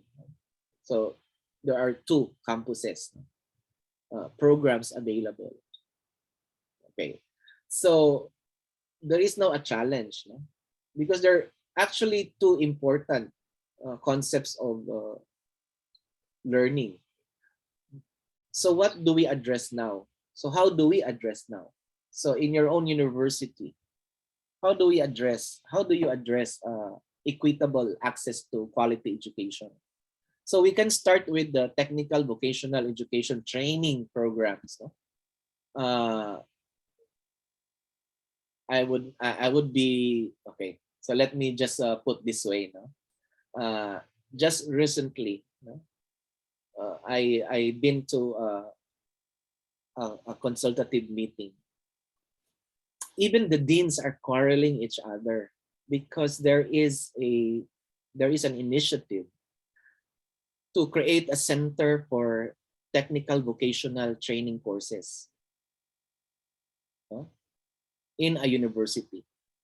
And then some of the deans are trying to say that baka magko-compete ito sa mga normal students. See, we see some issues here.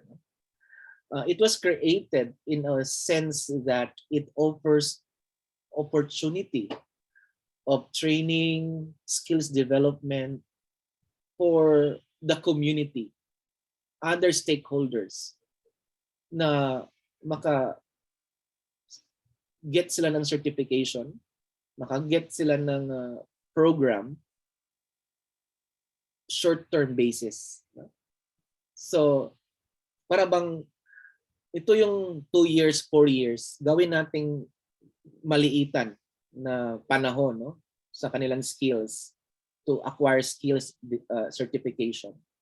So they can have a good prospects for job. No? Yung mga employment or nandun na sila sa employment but they need skills to improve, no, on their field.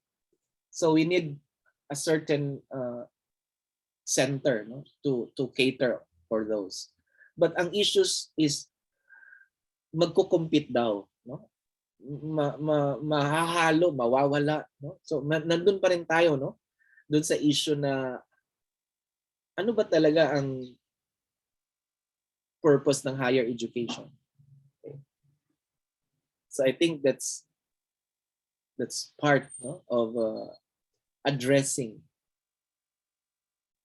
what is our provision, what is the purpose of higher education. Okay, so I don't know, it's up to us, no, to look into that, no? So it's a challenge though. The in charge of the center has presented a very good matrix, no, on the implementation of the program.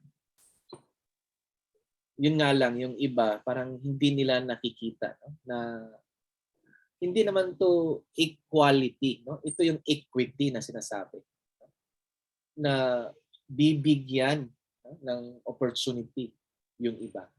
So increase equitable access to quality education. Pwede tayo magsimula doon sa area, no, na technical, vocational training, no, na mabigyan ng sapat, no, na opportunity also, no, yung mga learners. So it's a public good, it's a responsibility. There is increased access, equity to quality education. So that's the sustainable development. So it's clear, explicit, no, in Agenda 4, ensure inclusive, equitable education, promote lifelong learning opportunities for all. So how is our universities addressing that? So lifelong opportunities for all. Gusto ko yung konsepto ni Ma'am, no, doon sa education for those who have impairment, no? So lifelong opportunities, okay?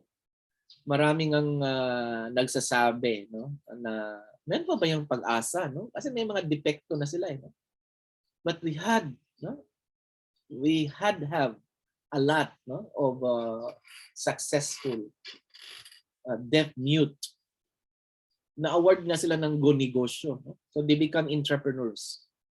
And I think yung isang company, no, always been receptive, yung mga employees nila puro mga may mga impairment, but these are working individuals, okay? Nakakatuwa sila, no? Sila ay deaf mute pero ang galing nila sa paggawa ng mga bagay, no? Yung nabisita ko sa China, they even have the International Film Festival. So silent festival. Kasi these are produced by the deaf and the mute. No? So marami, no? Marami tayo. That's what we call inclusive. And I think lahat ng institutions ngayon, I hope that in your university also, you have the special education for special children. Okay? Yung isang pamangkin ko ngayon, siya ang in charge, no, doon sa aming province. Nakakatuwa, no, na kasi Republic Act na yan, no, na bawat school ngayon dapat may access to inclusivity, inclusive education. So kailangan ng school ngayon mayroong classroom for special children. Kaya nakakatuwa kasi siya yung pinakauna na nabigyan kasi ang kanyang education background is special education. So nagpipicture siya sa amin, no, ng mga tito at saka tita niya. Yung classroom niya, no, kailangan ng ganito. So we also invest. Parang nagdo-dole out din kami. O sige, they need water, yung may mga kitchen, no. Kasi nga special needs, no. They need some books, no. Kasi ang public school system talagang hirap ang mga teachers, alam natin yan. Na yung sahod mo ikaw pang bibili ng mga materials. Okay. So nakakatuwa titignan, no. Ang problema ko lang doon is that halo-halo na kasi yung mga edad, no? Halo-halo na yung mga disparity, no, ng estudyante.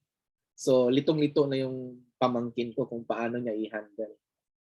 Kaya kasi nandoon na yung deaf mute, meron pang autism, no? Meron pang, so halo-halo yung mga impairments. But this is a challenge, no? This is a challenge for us. We have heard na doon sa school, no, na nandun ako, nasa 60 plus ang pinaka eldest na nag-graduate for a baccalaureate degree. Okay. And during the graduation, nandun yung mga anak niya, lahat professionals. No? So pinapalakpakan yung nanay niya na nag-graduate. And when the mother was interviewed, why? Bakit kailangan pang mag-aral? No? Professional lahat ng mga anak. No?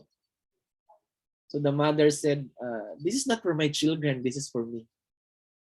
So that is a striking statement. So hindi ito para i-prove sa aking mga anak. No? Ito ay para i-prove sa sarili ko. No? So lifelong learning opportunity. Okay. So meron ba tayong ganun? So china-challenge tayo dito sa inclusivity, no, ng sinasabi nating equity for education. So magandang istorya to no? Ano kaya ang meron sa atin patungkol dito sa Sustainable Development 2030? So it ensures inclusive and equitable quality education and promote lifelong learning opportunities for all. And to some extent, those universities or institutions that focus on addressing this were able to get a lot of fundings, a lot of help, a lot of assistance.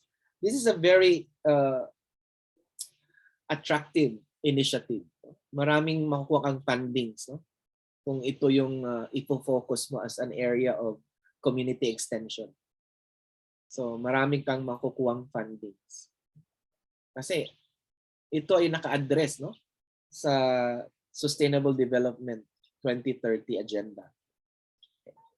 So in higher education, ito yung mga nangyari ngayon. So student numbers are increasing worldwide. So there is a need for good tertiary education. So ito na yung statistics. Kung gaano kadami ang gustong mag-aral. Professional level, university, higher education. Ayan, ito. So increasing number of learners. Now, ang tanong, so what are now the new directions? What are now those horizons for higher education? Okay, one, I think lahat tayo nandito ngayon, no? Increase internationalization of higher learning. Internationalization. Okay? So, hindi lang pang Pilipinas, pang mundo. No? Ito na yung approach ngayon, no? Vis-a-vis other countries, no? So, there are now offerings of internationalization of higher education. We go international. So, diversification, okay, of provision and providers and the use of ICTs. Diba? Ito na yung mga distance learning, open university. So, the information communication technology is very important as the knowledge management system. Okay? It's diversified.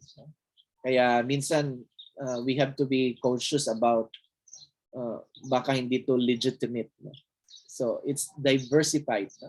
You can even have a certificate from Harvard or any other universities at large by the use of the ICTs. So they are already available. So there is diversification, increased internationalization. And then there are demographic challenges. Okay. So we have diverse learners already. Okay? Kaya minsan our medium of instruction, description of our program are not only solely based on one nationality, because we already have international students. We already have what we call the foreign students. So demographic has changed. Demographic has changed. Do we have that in the basic ed? None so far. Ano bang experience ng mga basic ed?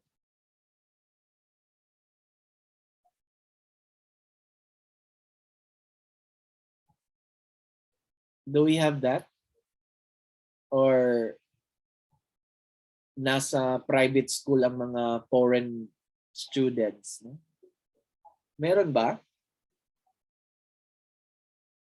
Okay. Kasi sa university level, marami talaga. So, change in the demographic. Kaya, sometimes, no, when we enter a classroom, a lot of Chinese students, the last time, no? So they, or Bangladeshi or Americans, no? That they don't really know the language, no? When we are using that as a medium, no? Our local Filipino, no? As a medium of instruction. So there has to a lot of revisions, no? In the curriculum, in the program, because there is already a change in the demographic of the learners. Okay, massification of higher education. Education is not anymore concentrated on one university or one sector, one cluster.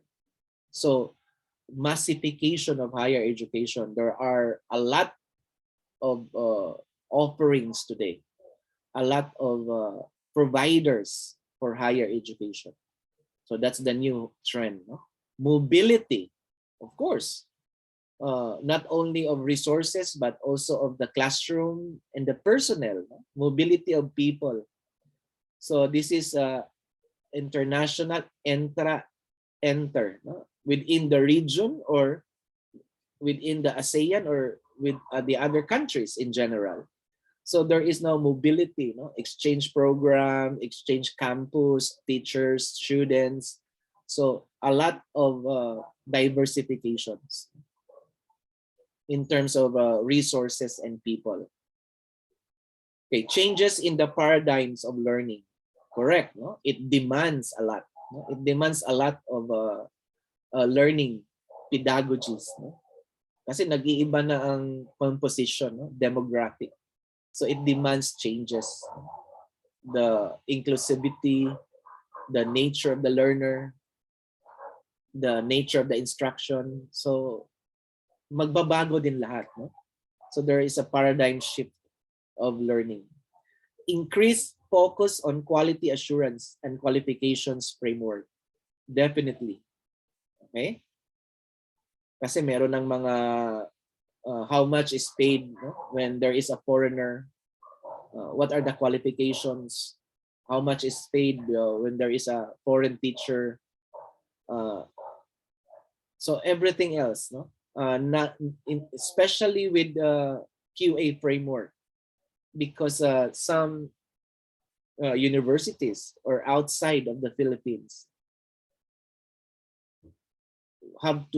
we have to meet a certain compliant needs, no?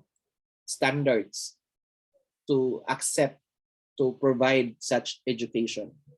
So nag-iiba na ang ating quality assurance, no? Framework. Another is the employability of graduates. Okay. So what are and who are we producing? So it is now changing, right? New prospects of our graduates, employability of our graduates. So I think the instituted K-12 is challenged by this, no? As mentioned in our last meeting, sa ibang countries kasi pag tapos na sila sa A-level, O-level, the students can work, find a job. No? But studies have shown in the Philippines na yung K-12 graduates natin, kulang pa raw. Kulang pa raw. So that is a challenge. Employability of graduates. And even in the higher education. Okay, the emergence of competition among institutions. So that is also very important. Okay, how do we address the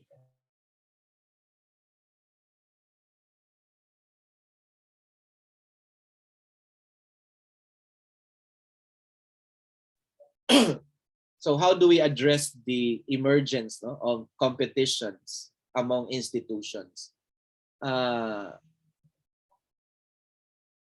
Can I have a comment on this? No, is this really happening? Competition and emergence of competition among institutions?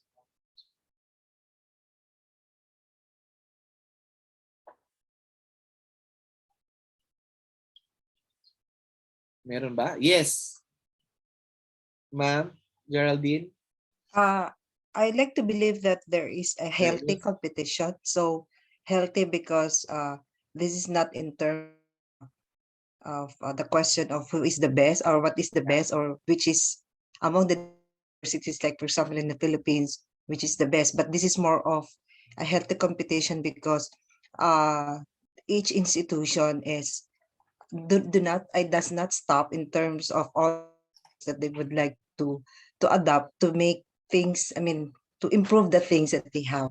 So this, I mean, the competition gives them the, I would say that the push to be able to come up with ways to make their institution not necessarily the best, but more of a of offering health, well-equipped environment so that the learners will be able also to become globally competitive. So hindi po siya something na negative. For me, it's more of Yeah. parang benchmarking practices po, sir. So helping one another, whether you like it or each university is helping another university. Each university is helping all of the universities to become also better and not necessarily the best because wala naman pong best because we offer different specialization, we offer Correct. different, and sabi niyo nga po sir, diversification. Kung ano po yung loophole ng isang institution will be reinforced by another institution and vice versa. So Yeah. more of the healthy competition. Correct. And also, if you notice right now, no, yung emergence nga ng mga entra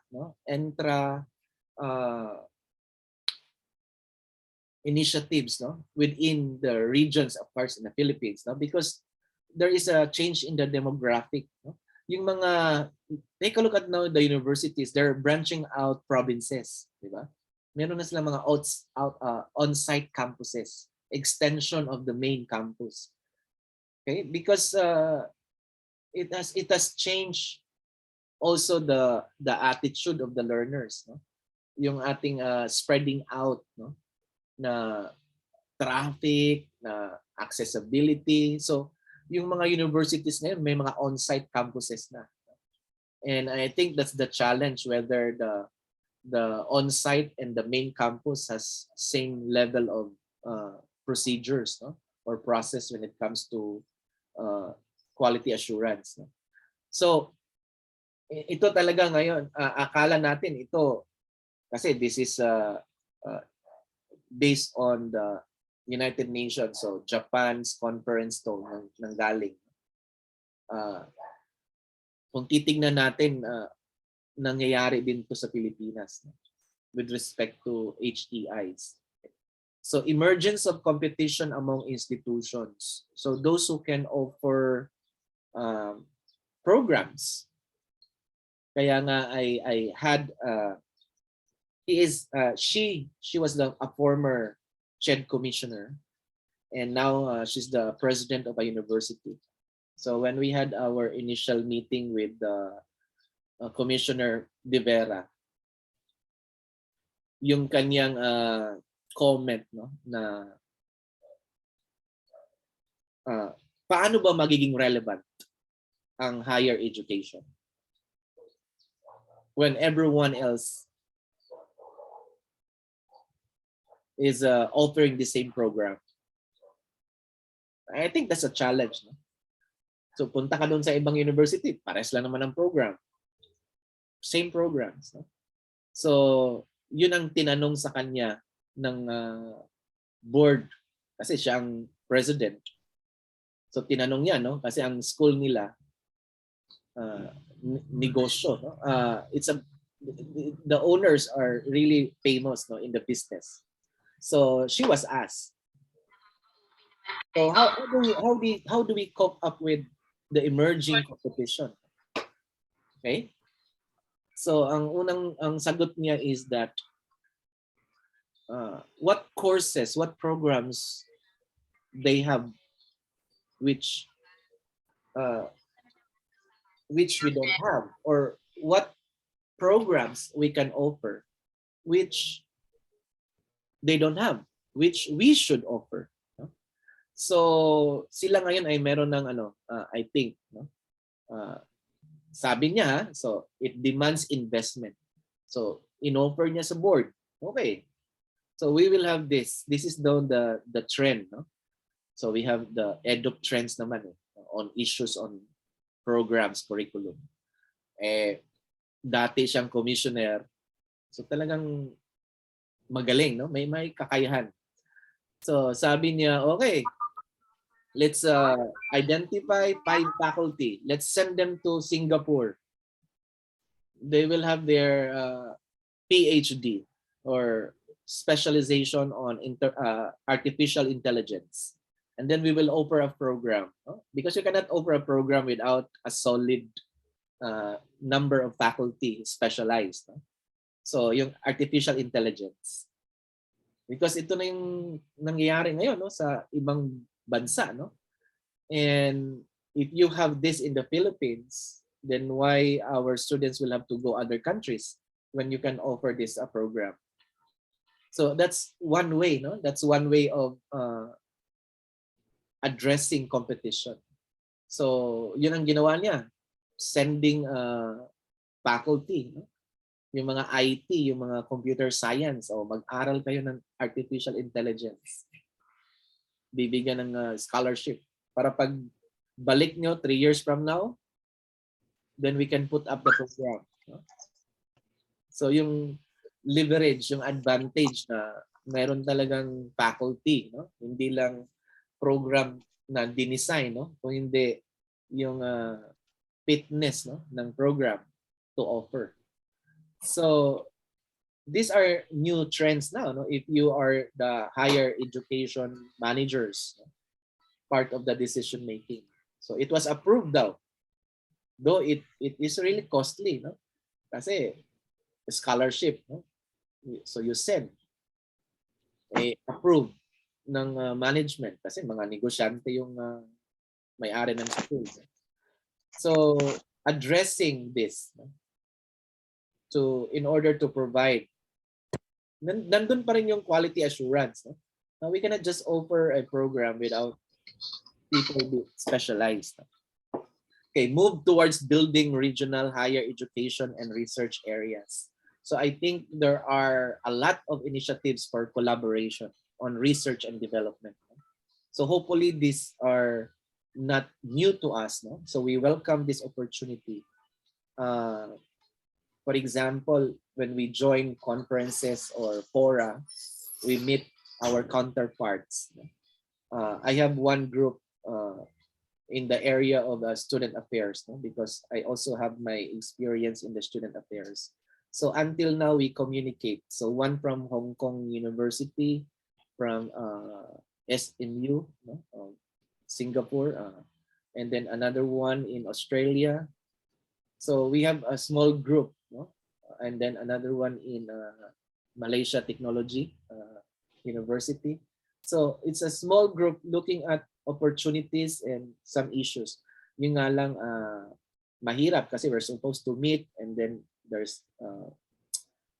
is a travel banning, no? So mga opportunities, no, na pwedeng i-share collaboratively. So I think this is now the new trend. No? We can work. Ang dami nating hindi naisip dati, no? I have one organization na talagang china-challenge ko kasi I'm not anymore an officer, but I post the new leadership. No? Our organization should not end because we are not anymore meeting the clients or the stakeholders or the members. No? Kasi nga ang konsepto, pag nag-conduct tayo ng conference, okay, punta sa Baguio. Dati, hindi lahat makapunta. No? Kasi nga, ang daming issues. Ngayon naman, pwede tayo mag-virtual pala. No? Pwede pala mag-conference virtually. Nga lang, less ang kikitain mo. No? Kasi you have to survive as an organization. Yung mga hotel, yung mga ganyan, no? So nawawala na yung mga ganun bagay. But the mere fact, no, na yung transition, no, yung collaborative ideas, dapat hindi hihinto, no? Kasi pwede pa tayo mag-communicate pala ng ganito. No? We can make easy things. Yung dating mga in-invite natin ng guest speaker, hindi makadalo dahil kulang tayo sa pamasahe, wala sa time ang kanilang schedule. Ngayon, we can tap them anytime, no? We can just email them and PM or what, no? Can you speak to this time? Sure. So, ang daming pwedeng gawin, no? And it's the same quality perhaps, no? When you are on site. Maganda nga ito sa virtual kasi you can have a lot of recordings and you can retrieve anytime, no? Pero yun nga, ang konsepto kasi natin is kailangan ma-experience natin ang Baguio kasi pahinga at the same time. No? So, pero maraming pwedeng gawin. No? So, collaboration, no? We can do that a lot. No? Mga virtual meetings. Okay? So, these are some, no, of the international trends, no, on higher education. So, I hope we can do more collaborative initiatives on research and development. Okay. What's the roadmap? Ano bang pwede nating gawin? No? So maybe some of you can look into this. No? So to address those horizons, to respond with agility. No? So ano bang gagawin? Curricular development, new programs, qualifications, use of technology, quality of delivery, accountability and responsibility, lifelong learning, global citizenship, global campus. No? So these are the roadmap. Mute please. Oo nga, ang bilis nung nahawakan mo tapos pumunta ko yung Robert yun.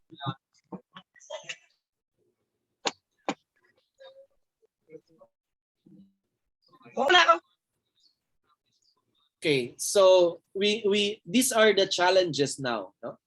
So these are the roadmap. No? These are the directions. These are the things that we have to consider in order to address what we believe on education as part of the sustainable development. So curricular development. These are tasks, no? New programs. I think we had some examples. No? Change on the qualifications. Okay. Selection, admission, promotion, everything. No? So qualifications for programs. Use of new technologies, our learning management system, our hybrid education. So how do we address that? No? Knowing that our learners are not, there are issues right now, no? Whether to go back to the normal or to address and be receptive of the new normal. I am a believer. I think you know, no, na ako ay part ng distance, no? Talagang advocate ako doon sa konsepto na walang nawawalang classroom, no? Nag-iiba lang ang classroom, but classroom is still there. Okay? So my students are asking if we do not have a synchronous class. They're asking, "Sir, may klase ngayon?" Of course. Kahit hindi tayo nagkikita, may klase. We have a classroom. So if we have decided that our Google Classroom is a classroom, then that is a classroom. Kaya we tend to disencourage, no, na gagawin ang Facebook as a classroom. So we need to find out, no, ano ang mas better formal, no, na tatawaging classroom. Kaya we need to have an institutional account, no, yung mga Gmail account, no, university account, para maging legitimate, no, yung meron talagang classroom, hindi nawawala ang classroom. So using this technology, our learning management system, that's our classroom. Whether it is provided by Canvas, Moodle, Edmodo, or other providers, no, or interface. So these are classrooms. Quality of delivery, accountability, and responsibility. So I think we need to do that, no? Yung matrix of who is to be responsible, no, to accomplish those outputs. Process, no? Yung process at saka yung output. Okay, advocacy on lifelong learning. So kailangan to, no? Kailangan maghanap ng mga paraan, initiatives that promotes lifelong learners. And global citizenship, global campus. So we are not alone. There is now advanced mobility of resources, mobility of people. So we welcome that. And how do we go about that? There are a lot of opportunities. There are a lot of opportunities. So as managers, stakeholders, and part of the higher education institution, then these are the challenges. Ito yung mga directions na pwedeng gawin. Promoting the Education 2030. Okay, quality assurance. So we do accreditation. Important part, no, of accountability. So this is an important part of accountability. So we accredit. No? Another one, no? With economic downturn, more social pressure on higher increased value for money for public expenditures. Okay, ayan. Funding, and then changing context, no, of higher education. So these are some of the issues, no, important points to look into. Okay. Lalo na ngayon, no, yung mga local government, national government, though education is still number one of the priority, but yung opportunity cost, no? So there is always opportunity cost in everything. So what we need, an apple or an atis, no? So, and towards investment in education, hirap din ang mga pamilya, no? Hirap din ang mga manggagawa, ang mga estudyante. So there is also opportunity cost. Okay? Kung mag-aral ako, wala akong ganito. Kung ipagpatuloy ko to, ito na lang kaya. So those are, things that we have to weigh. Things that we have to weigh. So important things that we have to address.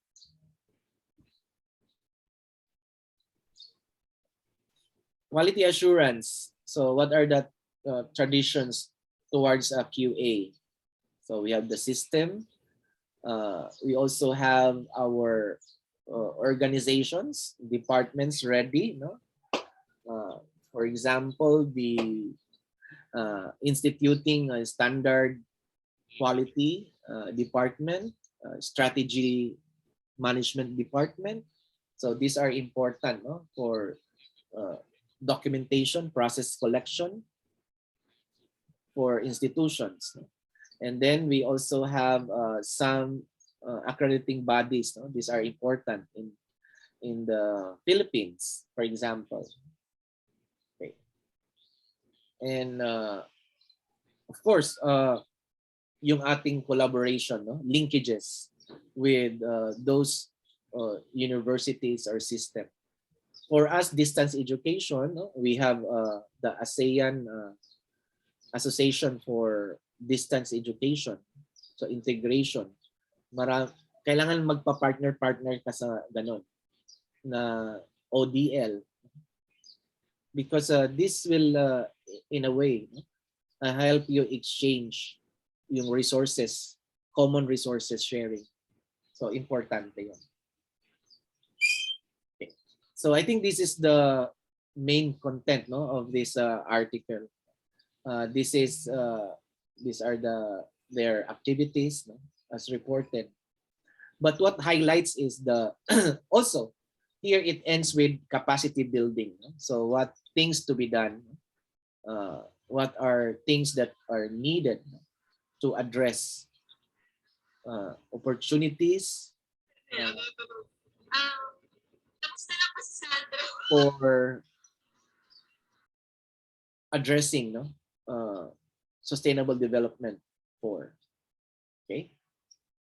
So dun pa lang sa agenda na yon, marami nang ma-share lahat, no? Kung ito ay part ng inyong group. Okay? Ayan. So what are those that are needed?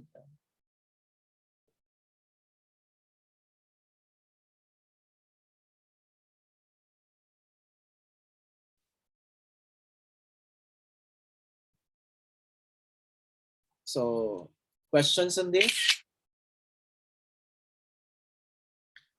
So we can go to the next quality assurance in higher education and introduction.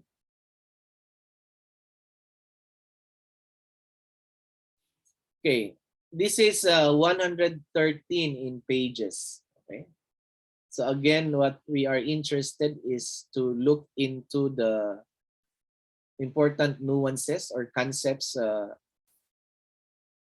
identified in this particular book. So this is a learning material. So this is quality assurance in higher education and introduction. Okay, this is coming from the National Assessment and Accreditation Council, India. So this is another report, no? A good one, no? For us to look into the different concepts related to QA. So here we have the table of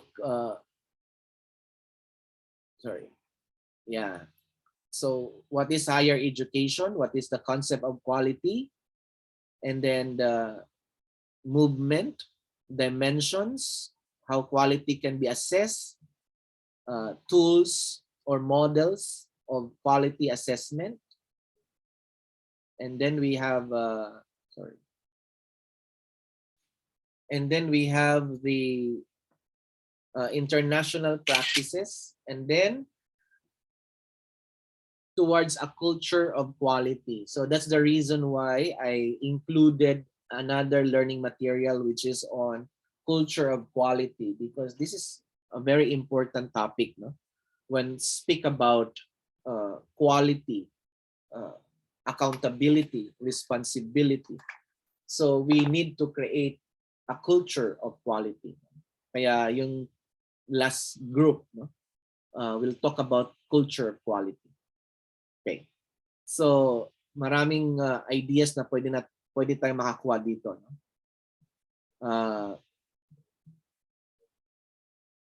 Okay, nandito yung definition ng higher education. So of course, higher education is really an education that produces products, no, that are needed for the real market, no? So ito yung ina-absorb ng market, no? Yung labor force na sinasabi natin. So we prepare our students, our learners, so that they become productive members of the labor force. Yan ang purpose ng higher education. Higher education is also a demand for research. Okay? So yan. Training for research career. Okay. Management, efficient management of teaching provision. No? So, matter of extending life chances. Yan. So talagang pag nasa higher education, ito yung sinasabi nilang internship, on-the-job training, immersion, practicum.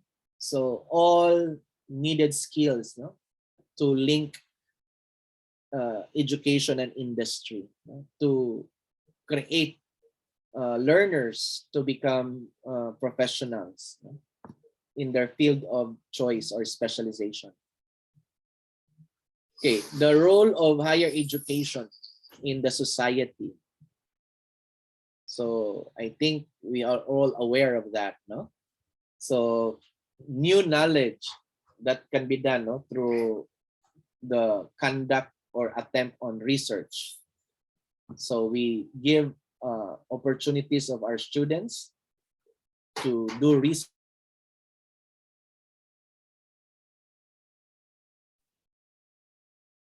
So seek, cultivate new knowledge, engage students. No? Kailangan dito yung konsepto ng katotohanan. No?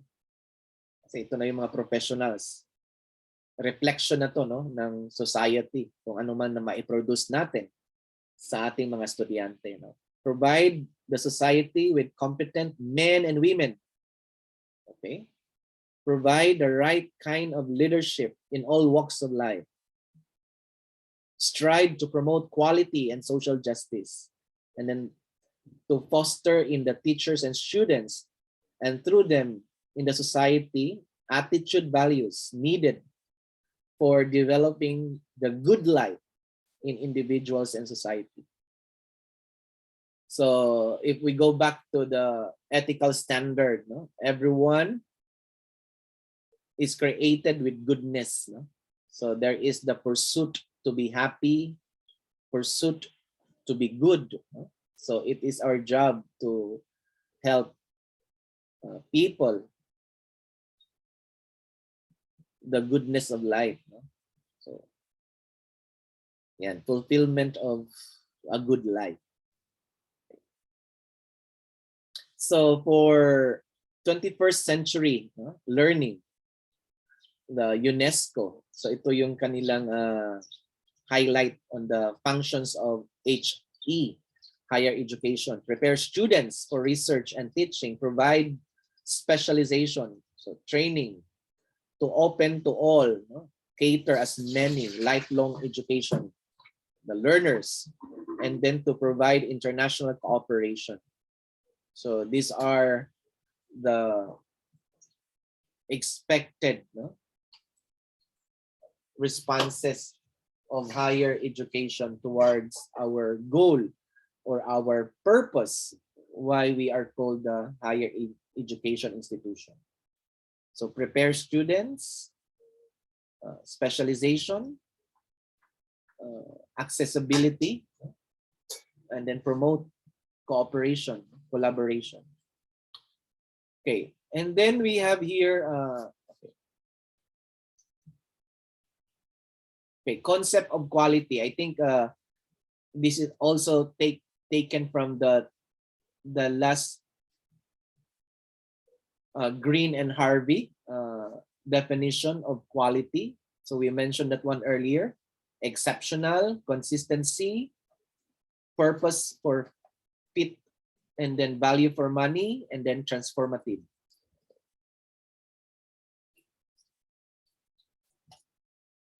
Okay, so these are all translated, no, into different quality groups. So we can look at the product base, user base, manufacturing base, or value base definitions of quality.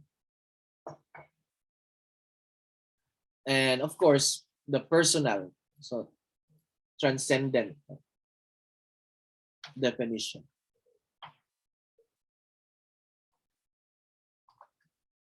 Okay, so we look at this, why we worry about quality. So I think this is a very good question. No? So why do we worry about quality? So these are some, no? Similar to what we have mentioned in our previous discussion. So there is that presence of competition.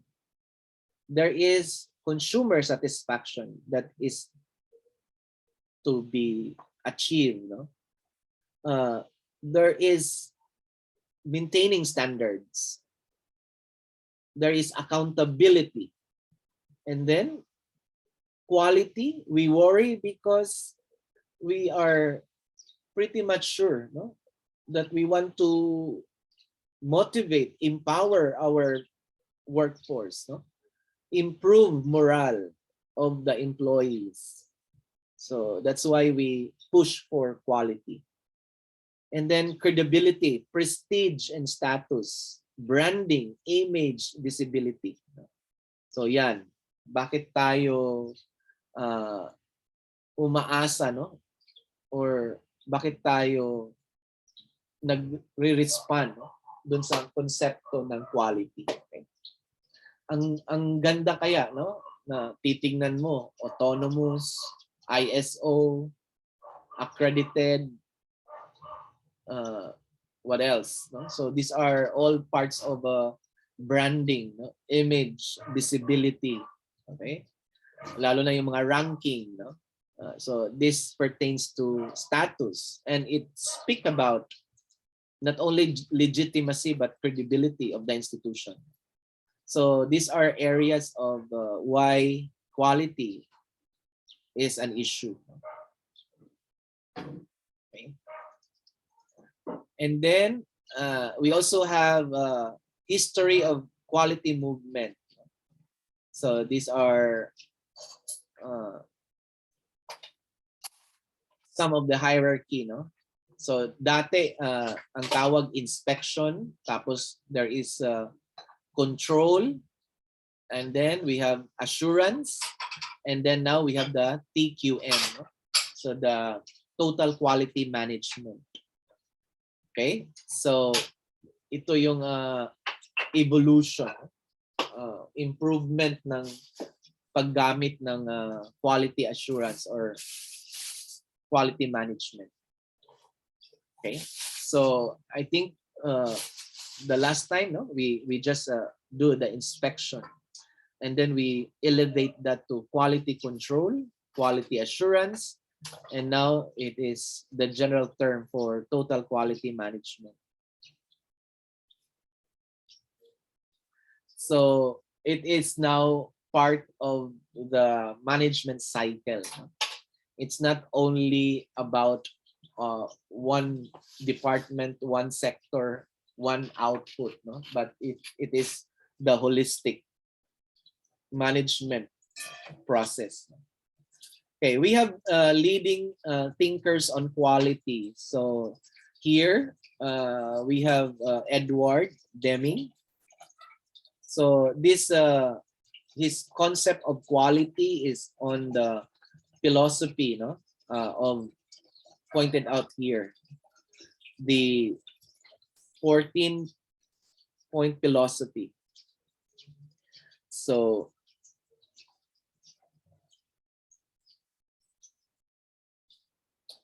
I think we can take a look at this. Okay. Yeah.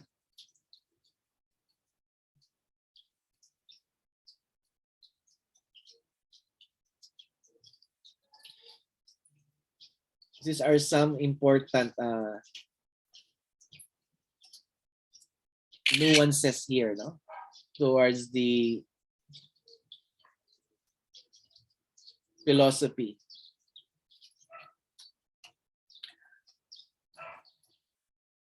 Break down the barriers between departments. Oh, yan. Minsan, yan ang dahilan, no? Bawat department may kanya-kanyang kultura, no? Kanya-kanyang mga pamamaraan, no? So I think it is a challenge for organizational structure, no? So yung vertical alignment, horizontal alignment, horizontal leadership, okay? So these are important to look into, no? Restructuring. Ano ba yung duties and responsibilities? Eliminate work standards that prescribe numerical quotas. Remove the barriers that rob people of their right to pride or workmanship. So this is to remove the appraisal system that encourages competition among staff. Okay. Institute a vigorous program of education and self-improvement. Put everyone in the company to work to accomplish the transformation. So everyone should be part of the organization. improve constantly and forever the system of production and service. Quality, so its productivity does constantly decrease costs. Adopt new philosophy. Organization can no longer compete if they continue in the old way of accepting delays, mistakes, and defects. They have to make the required shift and adopt new ways of working. Okay, so these are Deming's 14-point philosophy. Quality management. And then we also have Joseph Juran. So Joseph Juran is more on the structural transformation. So fitness for purpose. Okay. So ito ang kanyang focal, no? Doon sa kanyang philosophy.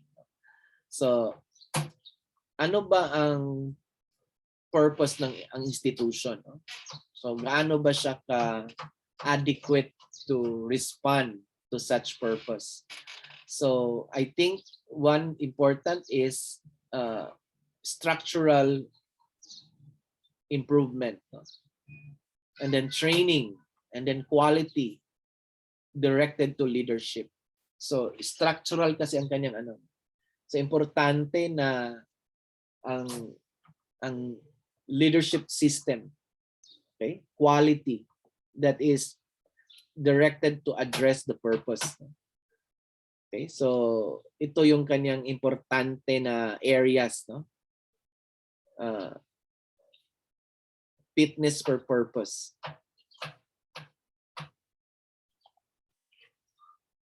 So bakit ba tayo? Para ba kanino? So importante yung structure, training, and then leadership. Okay.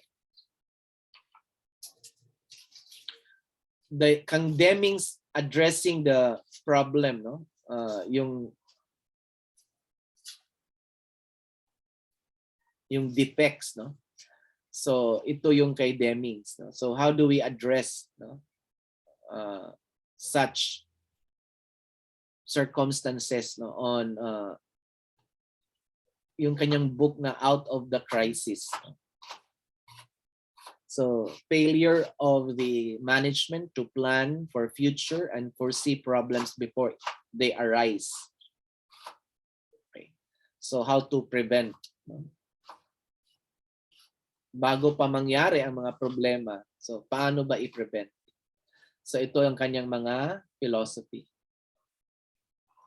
So that's the ground, no, of the Deming's agenda. No? Kay Juran naman is on the fitness of purpose, structural. Okay.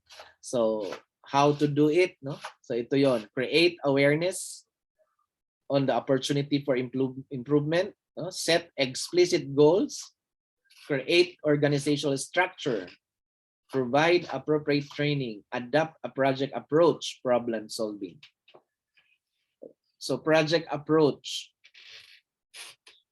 para hindi ma-overwhelm, no? Kung ano-ano yung gusto nating gawin, no? So project approach. So one, when we say project approach, there is what we call the end point, no? Which is to end the project. Okay? So I think that's the, kasi may mga bagay tayo na kadalasan, no? O ito, pwede ito. Tapos wala nang ending. And then magkalimutan, no? So itong approach na to,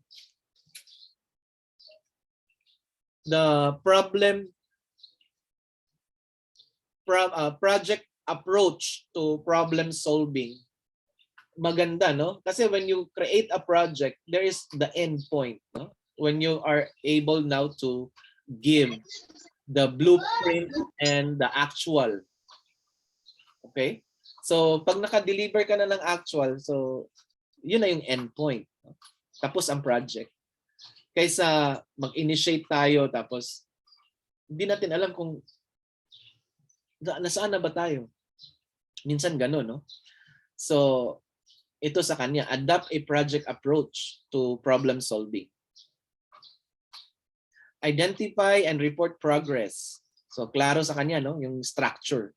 Recognize and reinforce success. Communicate. Importante kasi yung communicate results. Keep records of changes. And then build an annual improvement cycle. Kailangan, no? Maintindihan, malaman, no? Kung saan na ba tayo, no? Doon sa ating ginagawang change, no? Yung management. So that's Duran, no? Joseph Duran's concept on quality management. And then we have Philip Crosby. So Philip Crosby is the zero defects, no? So not goodness or luxury, not intangible. So according to him, quality is not intangible, not unaffordable, does not originate in the workers, originates in the quality department. Okay, Crosby is known for his 4 absolutes of quality management. The definition of quality is conformance to customer requirements. Okay. The system to reach quality is prevention and not detection. The standard of performance is zero defects. The measurement of quality is the price of non-conformance. Okay. So, di ba sabi nga natin, ay, bayaan mo na. Oy, lalo na sa public school, di ba? Yung mga ganong minsan, pag na-stress na tayo. Ay, sige, bayaan mo na. Libre naman yung mga yan eh. Parang binayad yan. So, dapat hindi, no? Yung measurement ng quality is not the price of non-conformance. No? So, especially when the output is a public good, no? Okay? Kaya minsan ito yung arguments, no, ng privatization. Kasi pag i-privatize daw ang bagay, it demands price, no? Pag na-privatize, lalong maalagaan, no? Lalong maalagaan kasi nandoon na yung cost ng price, no? Kasi pag public good libre kasi, so walang kusa na magbibigay ng commitment, no? I hope you get the difference, no? Kaya yun. So sabi dito, challenge tayo, no? That the measurement of quality is the price of non-conformance. So don't speak about quality that is related to price, no? You have to go beyond. So lalo na sa public education. Kaya minsan pag pagod na tayo, sinasabi natin, bahala na, wala namang mabayad yung mga yan. So, ang ating standard na may measure doon kasi libre. So, kung ano na lang. So, challenge tayo dito. Okay? So, quality is customer requirements. So, what the customer needs, so yun ang ibibigay natin. Okay? The system to reach quality is prevention, not detection. So we always have to be ready. Okay. The standard of performance is zero defects. The measurement of quality is the price of non-conformance.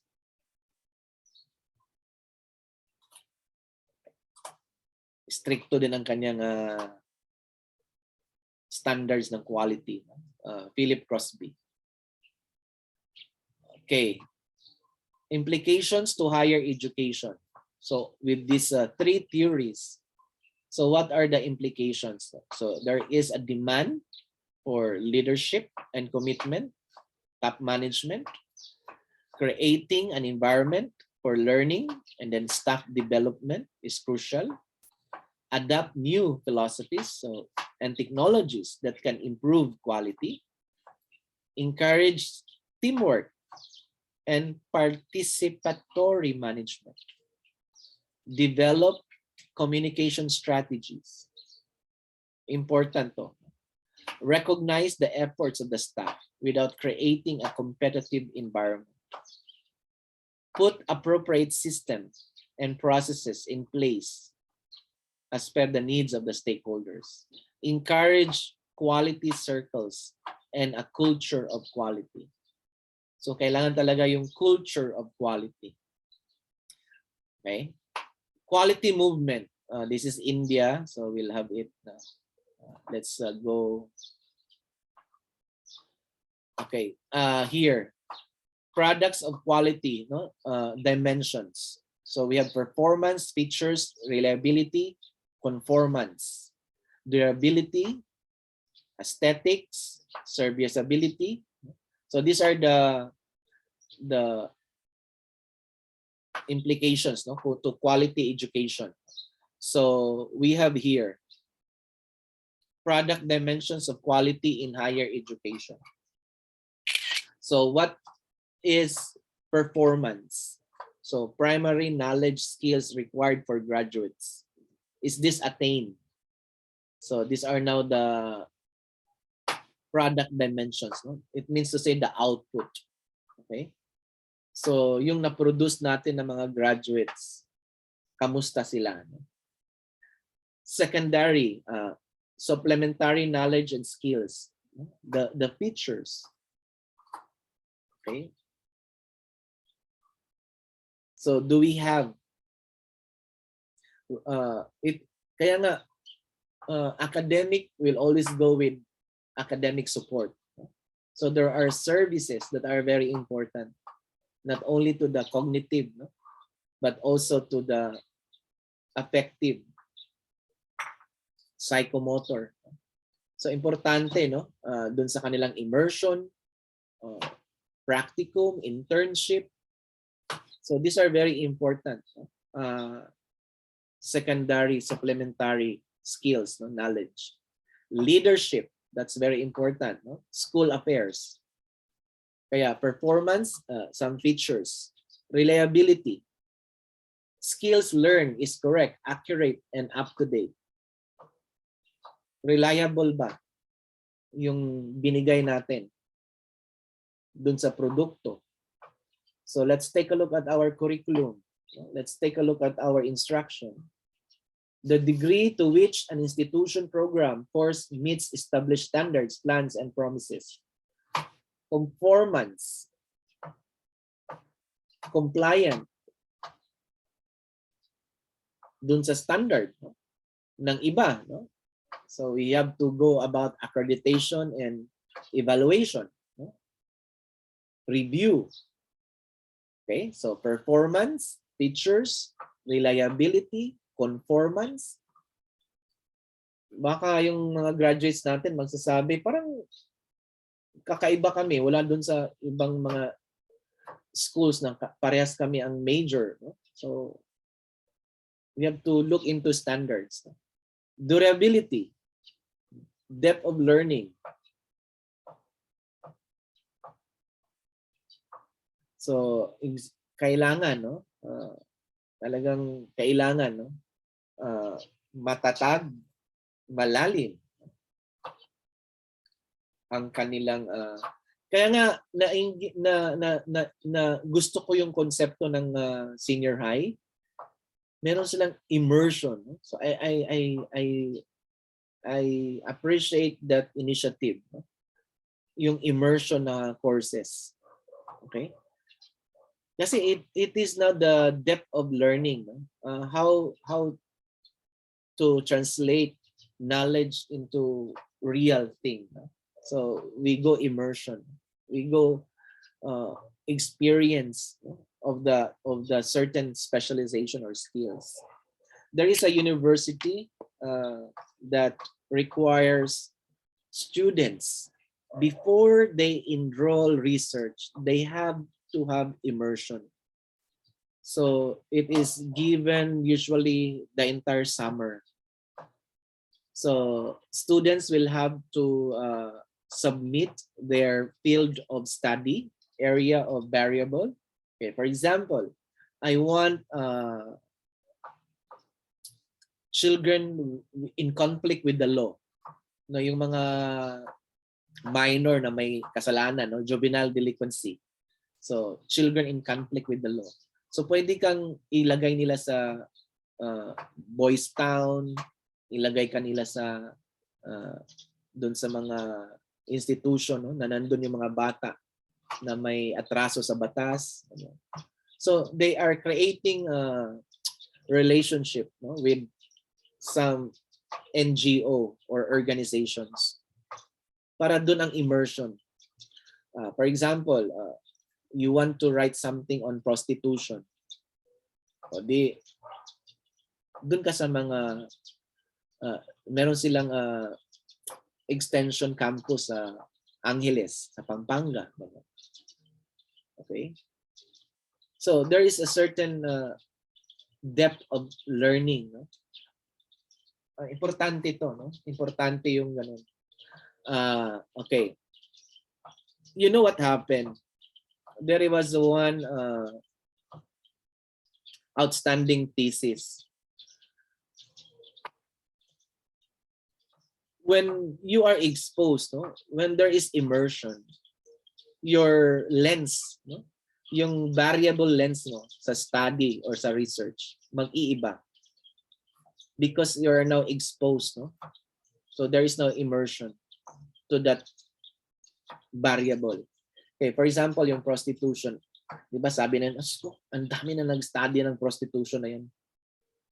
And you know what topic created? What construct proposed? Dahil dun sa immersion. Ang nalaman ang proposal na ngayon ng bata is that, what is the role of Mama Sang? So ang nakita niya sa prostitution, hindi prostitutes, yung mga bugaw, si Mama Sang. And then that created the interest of research. And it became ultimately an outstanding research. So sa prostitution, nandun si Mama Sang, yung bugaw. So ang study niya hindi yung prostitutes. Ang study niya ngayon si Mama Sang. Ano ba ang role? Ano ba ang epekto ni Mama Sang, ni bugaw, doon sa prostitution na sinasabi? So that is depth. That is depth. Okay? Yung street vending, mga ambulant, yung mga takbo dahil may police, takbo dahil may ganyan. Yung mga nasa kalye. So, nung nagkaroon na ng immersion, hindi pala sila basta-basta lang na negosyo. So nakita doon may concept ng butaw, yung tax collection, na yun ang dahilan bakit nagiging legitimate ang illegitimate. So these are areas, no, that can only be, if I use the word fathom or what, can only be taken from a depth of learning. Okay. So importante, no? Importante. I think quality, may sinasabi tayo, yung ibang school mayroong institutional courses. So these are courses that are available sa ibang university. These are prescribed courses. Yes, pag nasa sectarian school tayo, may mga theology, religious studies. So these are things that we believe, no, that can promote holistic learning, the depth of learning, especially with the philosophy of the university. So kasama to. No? And then how well an institution handles customers' complaints. So the support service. Okay. So how do you conduct, how do you address redress of grievances? No? So the grievance committee, access to students, no, and learners in terms of their queries, no? So complaints. So these are dimensions of quality in higher education. Okay. I think this is a very good content, no, to share if one is interested. Okay, so we have the product dimension. No? So it is based on the output. Ano ba yung pinaka-final output natin? Pag sinabi nating education, that's our learners, our graduates. Meron din tayong software quality dimensions. So yung knowledge management. Okay? So kung titignan natin dito, okay. So ano ba yung mga areas, no? Correctness. Okay, course complies with the specific requirements. To what extent to which a program course complies with the specific requirements. When it comes to software quality dimension, skills learned is correct. Efficiency, integrity, usability, how to maintain. Okay. Flexibility, degree to which knowledge skills learned is applicable to other fields. Usability. So, yung mga ginagamit natin, no, na soft infrastructures, okay? We have the learning management system in particular. Meron tayong mga portal, no? These are areas for learning, okay? Access to learning. So how are they? Okay. So hindi siya excuse, no, na kahit wala na doon yung teacher, kahit wala na doon yung instruction, but these are legitimate process of learning. So how are these in terms of correctness, reliability, integrity, okay, security of in terms of access and information. So these are also very important, and this is where now we are looking at, no, in our own university. So we hope that there are more faculty, no, that will accept the challenge to analyze some of the statistics or data taken from the software, yung knowledge management system ng learning management. So maraming mga data doon, no, na pwedeng i-analyze para we can well somehow describe correctness, reliability, efficiency, yung ganito, no, usability. So these are very good dimensions, no, for research if you are using the learning management. Okay, and then we have service quality dimensions. So service quality dimensions, these are the physical goods, no, services in the university activities. Okay, so these are very, very much important.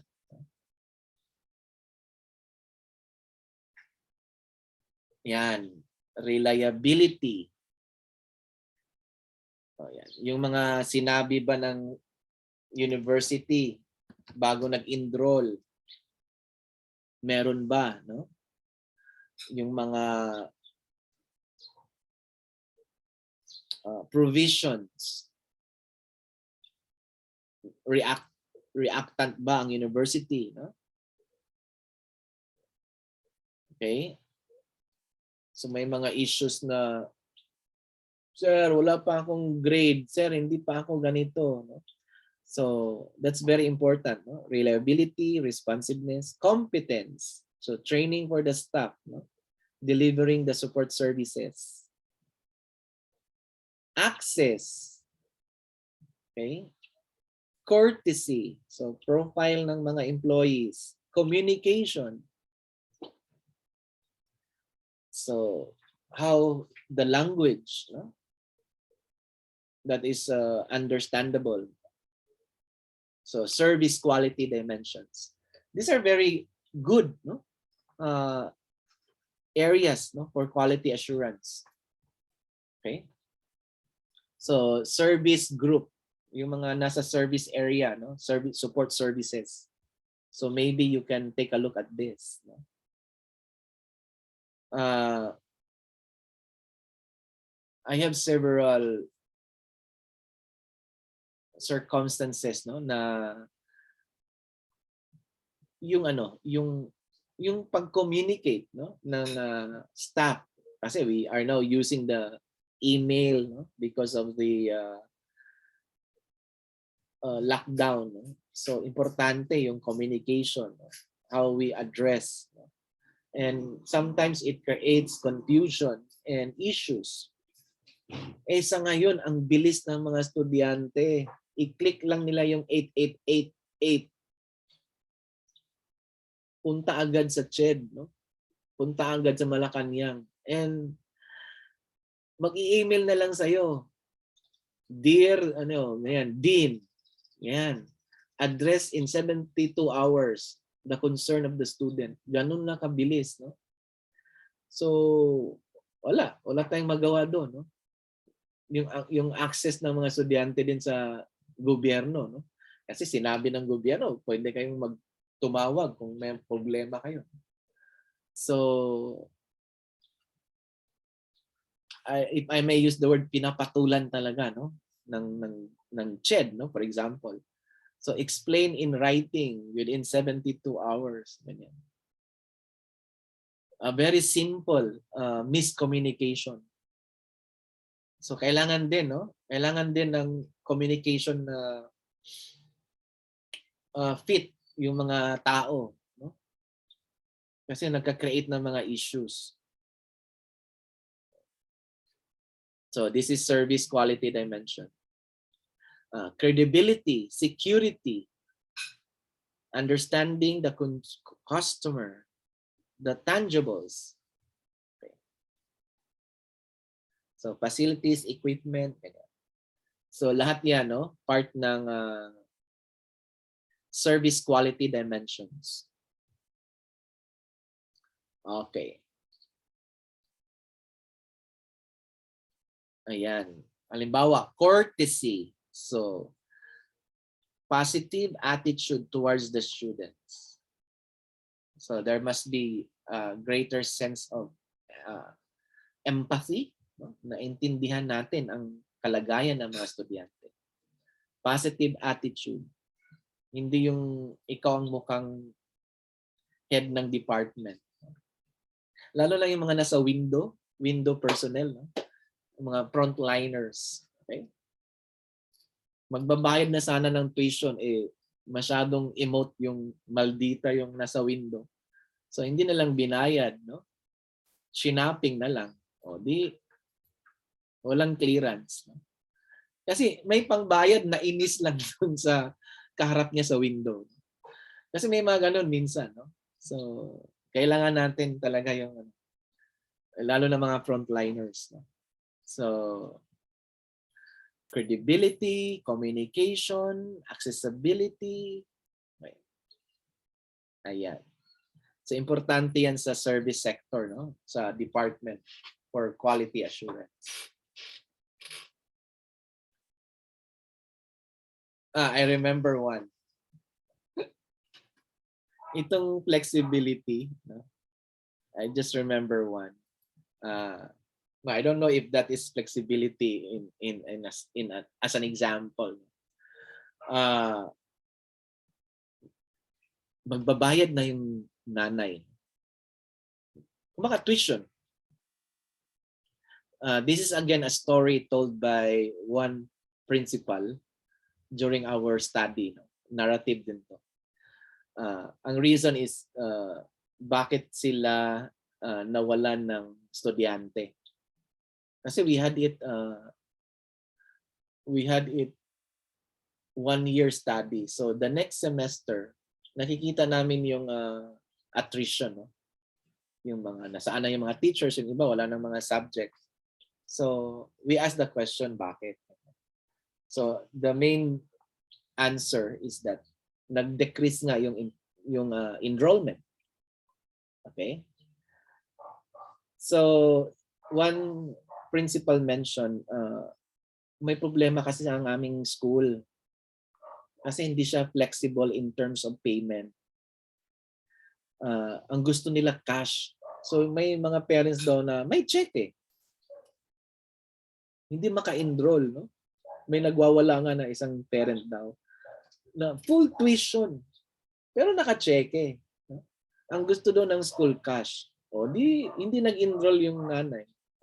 So things like that, no? Sana, no? Yung iba nga promissory note pwede, no? Basta may tao, no? Later na maniningil kung nakapasok na, no? Down payment okay na, no? So, you know, in terms of service, so we have to look at alternatives, no?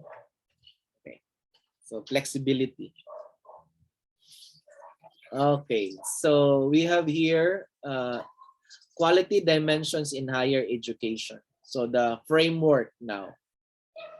Okay, so these are the dimensions coming from the three. So we have the tangibles, competence, attitude, content, delivery, and reliability. So these are now the quality dimensions, no? Based on the three: product, software, and the service. Okay, so we can have all of this now. No? Tangibles, support services. Meron ba? Okay. Visually appealing ang environment. Is access. Sufficient equipment, modern facilities. So yung mga nakikita, check ba yan, no? So pwede natin yan i-checklist sa ating institution, no? Competence, academic staff, up-to-date teaching expertise, practical knowledge, qualifications. So is there competence? What level? Attitude, willing to help, giving personal attention, emotional courtesy, understanding students' needs, availability for guidance and advice. So ano ang attitude? Content, effectiveness, curriculum, flexibility, communication skills, teamwork, completeness, use of computer, primary knowledge skills. So yung content, na-address ba? Yung delivery, okay? Feedback, encouraging students, effective presentation, sequencing, timeliness, consistency, fairness of the examination, feedback from students. So, system of delivery. So, yung effectiveness, no, ng delivery system. Reliability, giving valid award, handling complaints, solving problems, trustworthiness, giving valid award. No? So these are towards reliability. So pwedeng nang pag-usapan dito, no? Itong dimensions, quality dimensions in higher education. Okay, then we have the system view of quality. So we always look at the input and then the output. So this is the external environment. From the output, we always get the feedback to change the process, no? The management and the system. So this is where transformation can be very, very much effective, no? So kung ano yung pinasok natin dun sa management process ng operations, may certain output na ating matagumpayan. And then that output, of course, yung graduates natin, will give us the feedback kung ano yung kanilang experience sa external environment. We'll always give the feedback so we can incorporate it, no, for transformation improvement. So para mag-improve pa, no? So yun ang proseso, no, ng framework. Okay. And then we have how can quality be assessed? So we have self-evaluation, peer review, survey. So these are things, no, that we can do, which we also explain on other learning materials. So we can have benchmarking, no? Review, survey, especially in mga tracer, estudyante, employers. So yung acceptability ng ating mga graduates, no, dun sa mga employers, standard of confidence, no? So importante. So self-evaluation, best practices, no, benchmarking.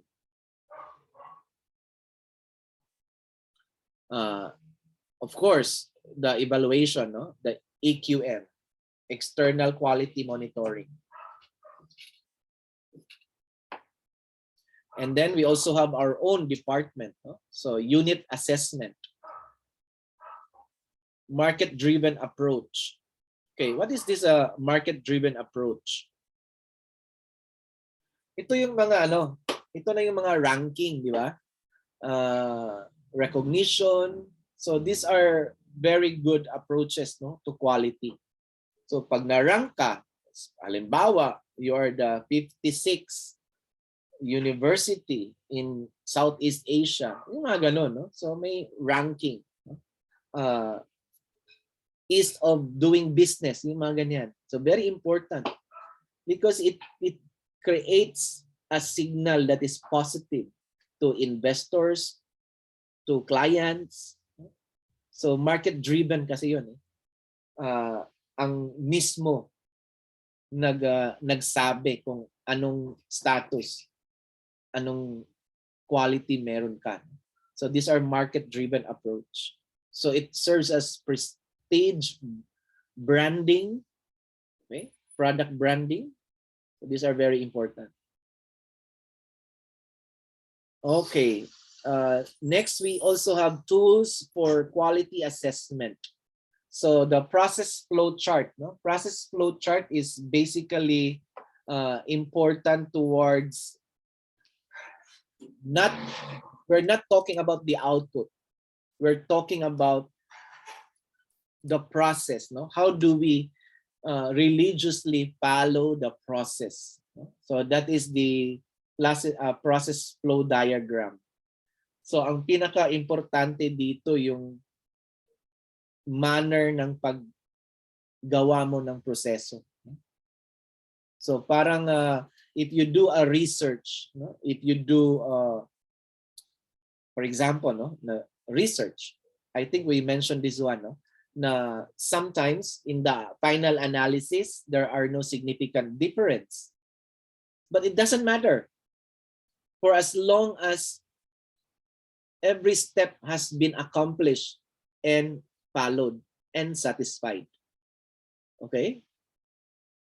Pero pag halimbawa, you are short with in terms of your compliance to number of participants. So kulang ka ng, let's say you get 10%. Why you get 10% of the total population? On what basis? So dapat meron kang theoretical ground, no? On sampling, non-parametric or parametric. So pag nagkulang ka, tendency, there will always be effect on the output. Kulang ka ng 50 respondents. So that 50 respondents can change a lot, no? The output or the results. So ang importante dito sa process flow, yung steps followed, no? Religiously. Okay? These are tools that are important to, of course, one, mitigate, lessen, control issues or problems, defects, no? So importante that it goes with the process. And how is the process being followed, no? So yun ang konsepto ng process flow chart. Okay? So you can create symbols, arrows, no? Steps. So yun ang konsepto ng process flow. And then diligently, you have to follow all the steps. No? So it is designed practically based on who is in charge, no, of that project. Okay, so pag may Department of Quality Assurance tayo, or we have Department of Strategy Management in the institution, so they create the flow. So project based, and it identifies really their systematic approaches by doing the steps. Okay, that's process flow. Another one, this is an example, no? So let's say admission.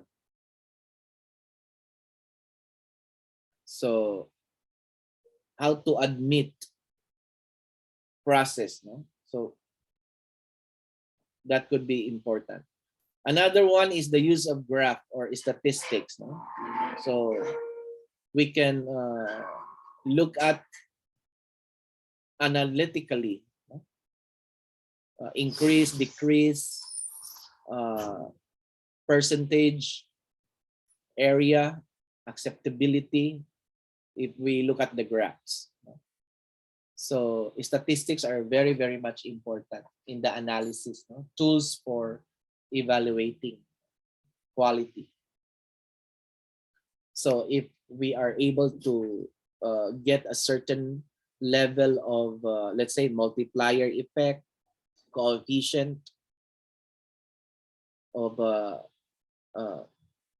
estimation. So importante yung mga statistics, no? Yung graphs. And then we have Pareto analysis. So Pareto analysis says that 80% of the problems stem from 20% of the causes. So it is known as the 80-20 rule. Okay. So if we focus on the 20, then we can improve 80%. Okay.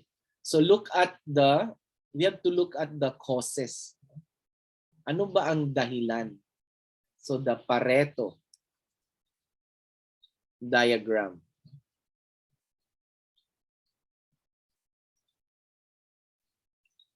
So importante, no? So the Pareto principle. Okay, so it's the 80% that will give the 20% of the causes. Okay. So it will give us the chance to answer 80% of the problems. No? So that's the 80-20 rule, the Pareto principle. Okay.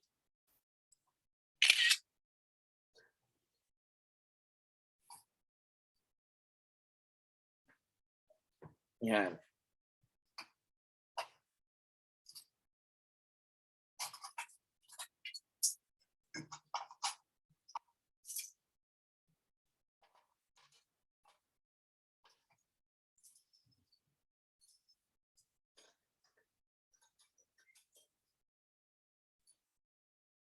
So what does it mean? No, we just simply look at. We don't look at the details. That's the Pareto analysis. So you look at specific problems. That is the 20%. No, what caused this thing happening? And if you can concentrate on that, there's a probability of the 80% of improvement. So para bang don't think of things that to us might be ordinary. To us might be, okay. So sometimes it is creating a lot of problems. So we have to focus. Okay, another one is the fishbone diagram. Fishbone diagram is also very important, no? In quality assurance.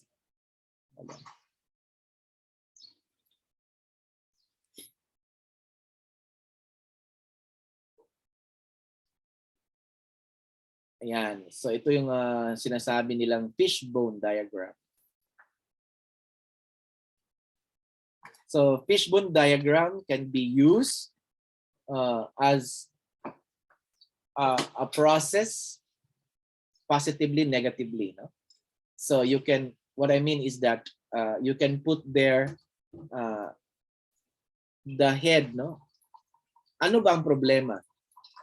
And then you can put all the categories, no? Everything else, no? That would be responsible why we are able to create, why there is a problem. Or you can put that positively, no? What do we want? And then put the bone each, no, in terms of category, no? What are the things that are important? Okay. So example, no? Ayan. Manpower, method, machine, measurement, material, mother nature or the environment, and then this will create the problem. So what are those? You identify. Okay.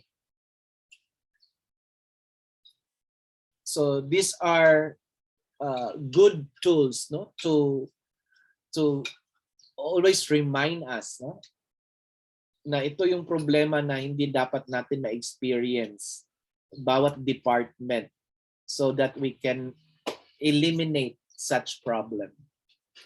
Now, to be honest, I have been doing this, no, fishbone diagram, being me as the advisor, no, in the student government during my earlier years, no, in every project that we do in the university.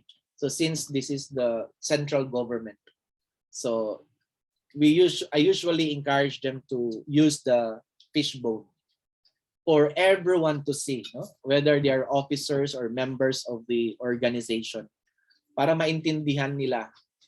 Kasi what we do, each responsible department will put the bone. So it is putting the bone, and then after the project, we will debone it. Tatanggalin namin yung bone. Now, pag may maglikramo, hindi nga matatanggal ang bone. So now we can identify where are some of the problems or lapses. Okay, for example, we do this when it is a university-wide activity. Let's say, for example, the convocation, yung pinaka-highlight, no? Yung concert. It's a big event, no, for the university. It's sponsored by the student council, the government. So a lot, no, catering, yung entertainment side, yung magkano yung mga kakanta, magpe-perform, the program, the physical arrangement, the scaffolding, the sound system, the invitation. It's a big event for the students. So nilalagay namin every bone. So who is responsible? What are the things needs to be done? Need to be done. So lahat, program, the flow, blah, blah, blah. Equipment. Tapos, ang pinaka end point namin is a successful concert. Let's say 1989, something like that. So lahat yan naka-bone. So every day, nasa office yan, ang laki, makikita ng lahat, no? So kung in charge sa equipment, nandun lahat ng reminders. In charge sa program, nandun lahat ng reminders, yung invitation, yung flow, yung sinong gagawa ng ganitong speech, sinong ganyan. So nakikita lahat, no? Na ito ang mga areas, no, ng every category, every bone. Kasi silang naglagay, silang nag-identify para maabot namin yung successful na concert. Now, after the concert, kasi nakapapel yan, no? Piece of paper. So after the concert, we will take each away, no? Mag-i-debone. So magdi-debone tayo. So tanggalin natin isa't isa. So pag may naglikramo, oy, wag mong tanggalin yan kasi may problema dyan. So nakikita yung mga hindi matatanggal, hindi madidebone. So those are some of the problems. Those are some of the lapses, no? Or some issues, no, na may feedback na negative. And these are now yung mga maiiwan, so these are now some of the feedback, no, that will be corrected for the next activity. So it serves as a reminder na hindi talaga na perfect ang activity kasi nagkulang sa ganitong area. And we identify now what are those causes, no? Ano ba ang nangyari? Bakit hindi natanggal ang bone? So bakit hindi na-approve na tanggalin ang bone? Kasi may lapses. So nasaan? Bakit? And then corrective measures. So ito yung fishbone. Magandang exercise ito. Okay? And then we also have scatter diagrams. Okay?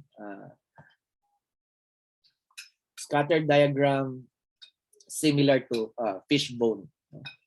So you can bring together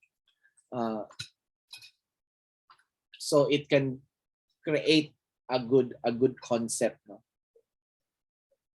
Categorization. Para saan ba to? Dito.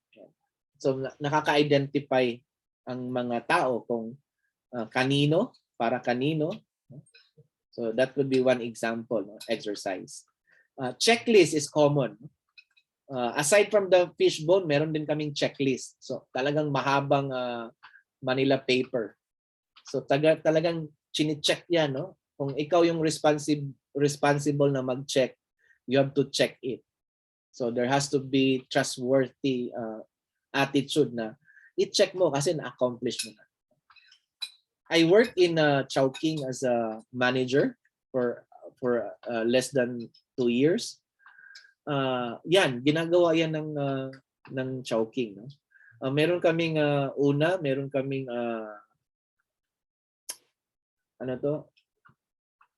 invisible na peer reviewer, evaluator, mystery shopper. So binabayaran siya ng company, bibisita sa branch, kakain, no? So meron siyang meron siyang budget, no? Tapos siya ang mag-i-evaluate. So kaya dun sa Chowking, if you notice, or in some other establishments, yung kanilang comfort room, may checklist. No? So may checklist, no? Kasi ito yung checklist na nalinis to, nabisita to, napalitan ng ganito, no? So may mga checklist. So these are important, no, to ensure quality. No? So tools. So checklists are important. And then we also have control charts, no? So pwede ring magkaroon ng control charts, no? Para saan? Para ma-avoid, no, na paulit-ulit yung mga mistakes. Okay? At saka talagang makikita na ano bang hindi pwedeng tanggapin. So what are those that are unacceptable? So these are monitoring control. Okay. Brainstorming is very important, no? I hope when you do brainstorming, things that are to be surfaced, no, in the conduct of brainstorming. Okay, so be clear about the topic. Listen. So we have to listen to opinions. Wala po dito yung mali, no? Wala po dito yung tama. So we welcome all sides of the coin, no? And then what is important is we are building on the ideas. Kasi meron tayong sinasabing disguise success, no? Isa itong out of the box na share sa brainstorm. Tapos lahat hindi naniniwala. Yun pala ang pinaka the best, no? Kaya minsan disguise success, no? So parang hindi natin inakala na pwede pala. Eh kung shutdown na natin siya, sayang. So wild ideas are welcome. Do not criticize. You have to build on the ideas, no? And then from the ideas, you have to record. And then from the recording, you then come up with what are those that are doable and then acceptable. Okay? Kasi nga meron sa brainstorming yung mga disguise ideas, no, out of the box, na pwede pala siya, yun ang pinaka-perfect to address something, no, an issue. Okay? And then we also have models of quality assessment. Okay, ito yung mga sinasabi natin kanina. The Malcolm Baldrige, okay, that is the, I think so far, ito yung highest and I think it's quite expensive. No?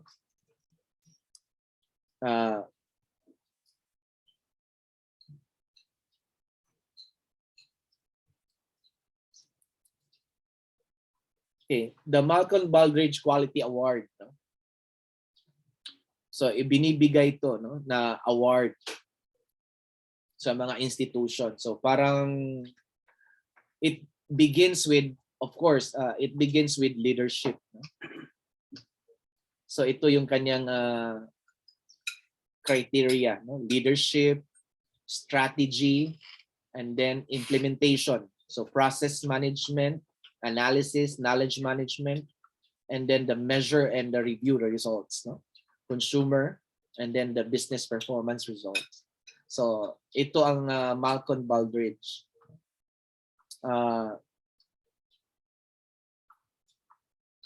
Quality Assurance Award. Ayan. So, it starts with leadership and strategy management.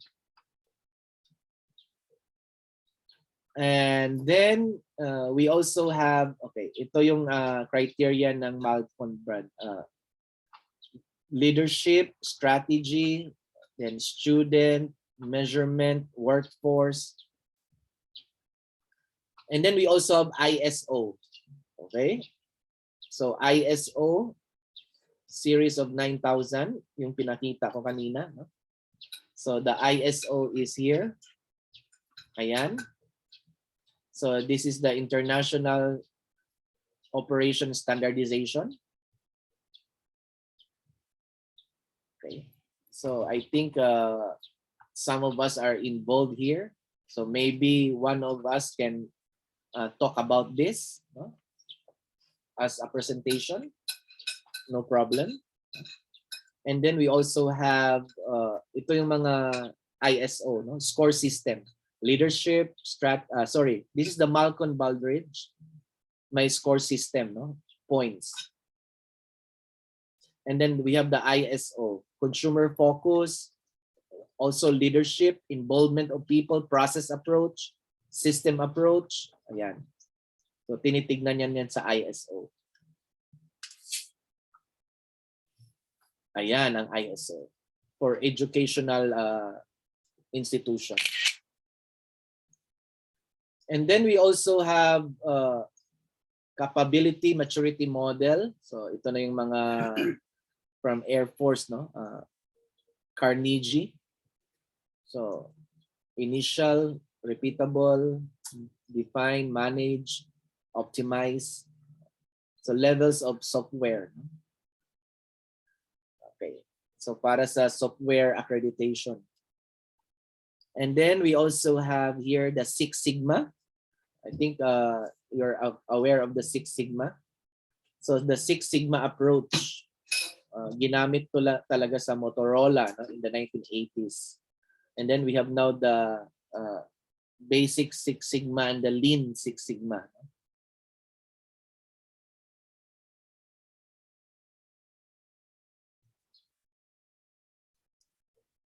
So Six Sigma is towards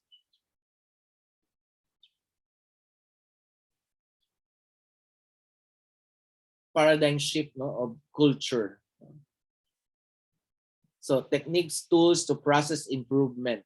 So we call it the Six Sigma approach.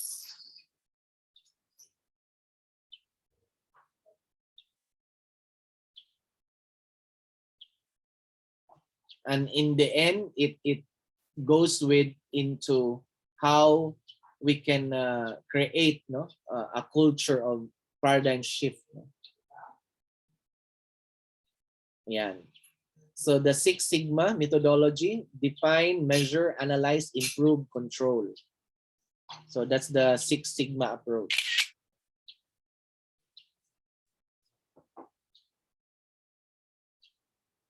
And then we also have the famous total quality management.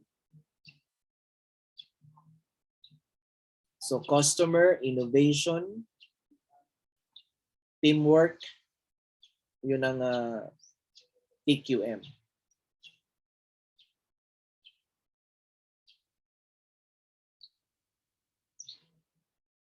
We also have ABET, no? Yung sinabi ko kanina, no? Accreditation for Engineering and Technology. I think AMA is having this recognition. Kaya dun sa kanilang collaterals, mayroong ABET, no? Na sinasabi nila. So it's similar yung requirements. And then we have NBA model. So these are some of the India's accreditation. No?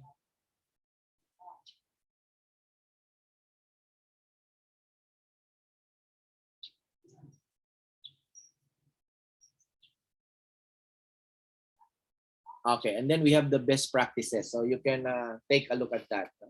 So those are important to this paper. Okay, and the last one, it is on quality culture. So I just would like to emphasize, this is actually 52 pages. But what is important here is on the shifting of our attitude, no? Towards quality culture. So it is important here. When we say quality, it is dynamic, it is responsive. No? Yun naman ang konsepto ng culture. No? Dynamic, responsive, it is agile, no? It is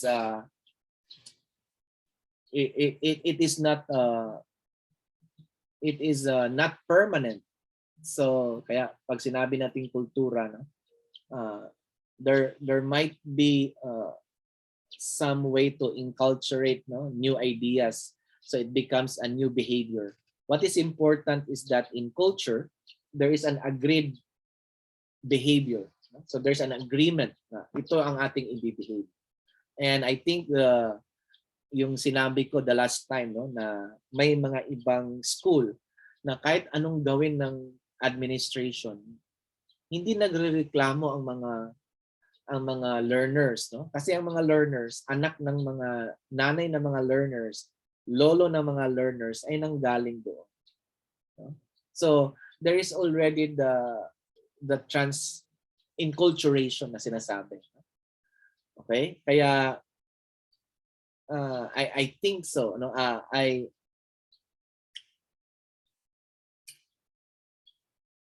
Yung isang school ko, nagko-comment siya doon sa isang pagkakataon, no, na doon sa UAP, for example.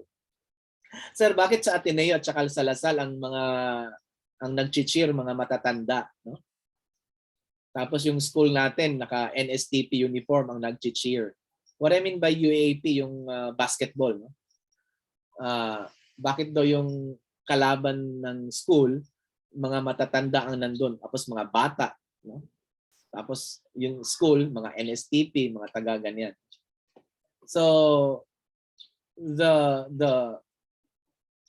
yung behavior kasi ng ibang school, no? Talagang meron na silang na-develop na kultura. And I think it is very important because it makes the behavior cohesive, no? It makes the behavior tolerant, no? It creates a certain level of acceptance. And di ba yung ganun? Sabi ko sa mga estudyante ko, where are you? What would be your behavior kung nakakita ka ng halimbawa, isang babae naka-uniform, parehas kayo ng uniform, tapos sinasampal-sampal siya ng lalaki, alleged or supposed to be boyfriend niya. So what would you feel? Parehas lang naman kayo ng uniform. So we create a lot of responses, no? Yung iba ay wala akong pakialam, sir. School lang naman ang parehas kami, hindi life. Tapos yung iba nasasaktan. So, putting that, no, in sociological aspect, yun ang konsepto ng kultura, di ba?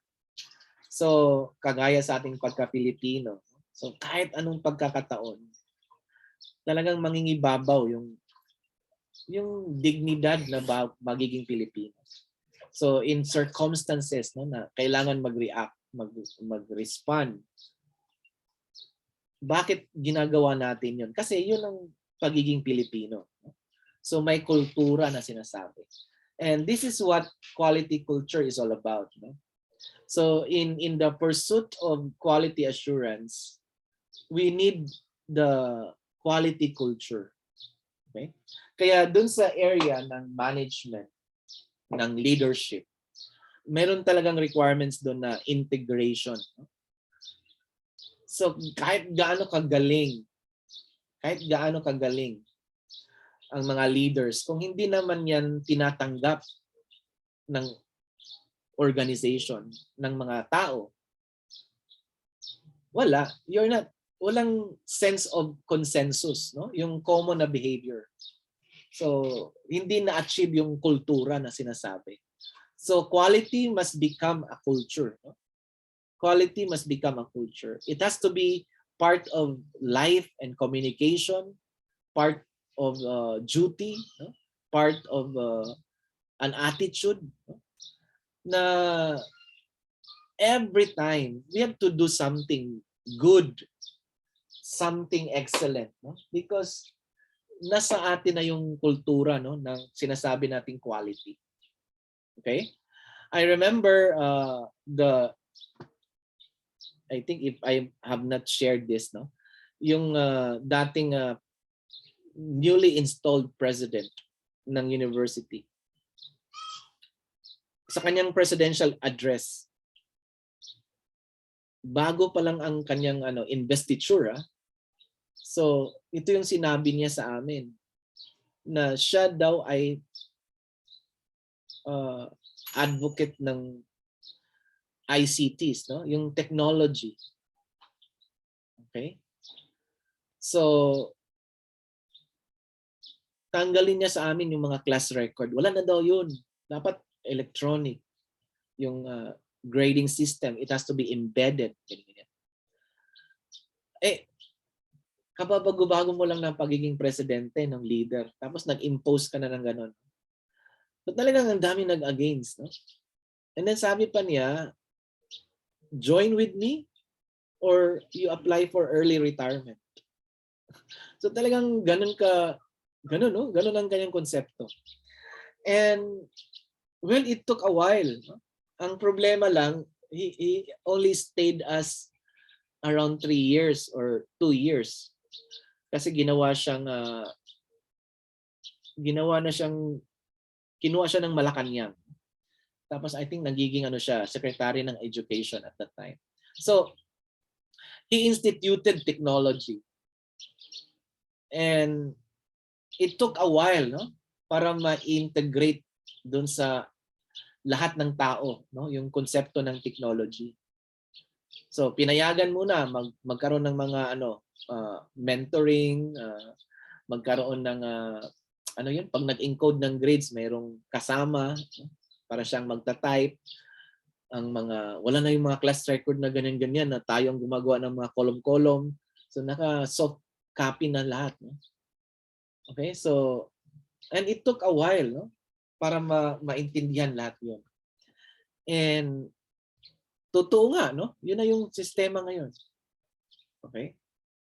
So this is building quality. No?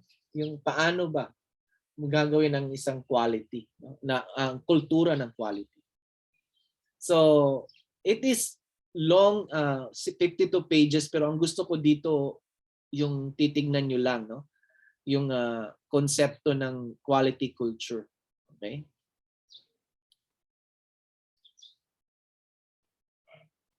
Ayan. Mapping internal quality assurance. So importante, no? How to map internal quality assurance. So yung quality assurance as a component of quality culture. So you have to map out internal quality assurance process. Kailangan talaga mag-participate lahat ng manggagawa, no? Lahat ng tao. Kailangan talaga gamitin ang statistics, no? Kung anumang parte, no, ng statistics information available. It has to be communicated. And then quality assurance in teaching and learning. Ito. So ito yung mga sinasabi dito. Ano bang sinabi ng education quality?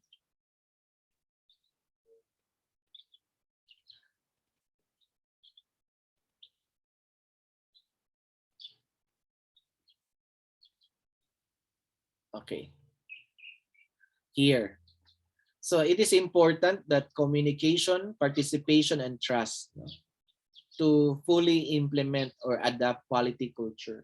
So quality commitment, individual level and collective level. So hindi pwedeng magta-thrive yung organization without the support, no? Without also transforming people. So it has to be communicated, no? Process, lahat. It has to be participated, and there has to be full trust, no, on what we believe. So that's quality culture in progress, no? Quality culture. Okay? So alisin mo yung personal mo, no, na biases kasi parte ka na ng kultura, no? So yung collective level. Okay?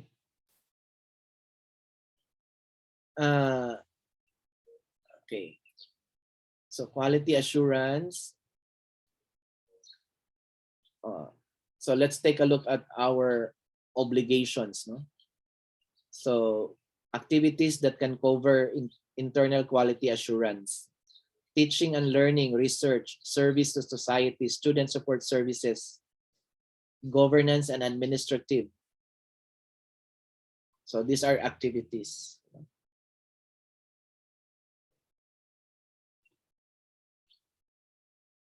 So if we look at your own institution, where are you, no, in terms of teaching and learning, research, service to the community, student support,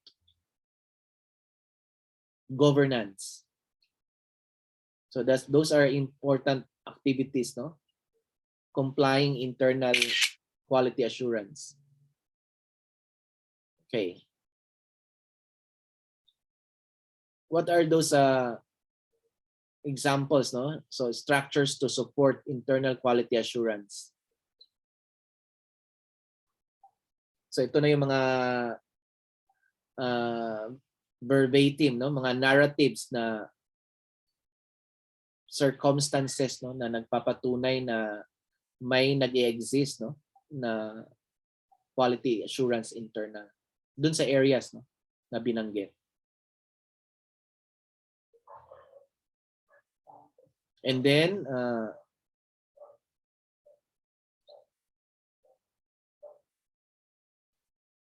okay, so participation of the stakeholders. So importante yung leadership. Okay. The students, staff and students. So where are they? What is the statistics?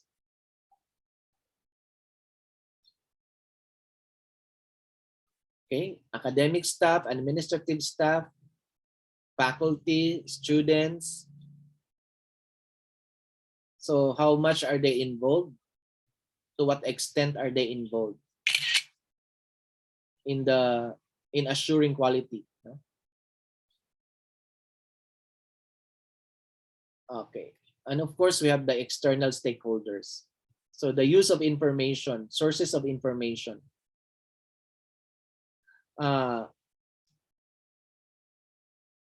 Ano ba ang information na pwede, no, na i-communicate? Okay? So are we doing this? Tracer study, tracking graduates, employment, student satisfaction, yung mga evaluation, profile, availability of learning resources. So meron ba tayo nun? Ito ba ay alam ng lahat? No? Kasi may mga ibang estudyante, ay hindi ko nga alam sir, meron palang e-library yan. Nakatapos na ng research, hindi alam kung mayroong e-library. Meron palang ganun. So, Anong meron? No? Bakit kaya nagkaroon ng ganong problema? So these are important. No? Important to creating that quality culture. No? Communication, participation. And of course, we have the trust. No? Okay. What else? Ayan, marami pa, no? Information on the intended learning outcomes of the program, teacher-student ratio, faculty, no? Number of academic staff involved in the program. So what happens? Kamusta? No? So how do we evaluate, no? Students and staff? Kanina leadership, ngayon students and staff. And then the communication and feedback. Kamusta? No? Okay. The institution, the faculty conduct regular self-evaluation. The institution conducts regular survey. The institution has defined a set of key performance indicators. So are these available? And then quality assurance in teaching and learning. The curriculum design. So what happens to your curriculum design? So ano ba ang nangyari sa curriculum design? So you can analyze. Okay?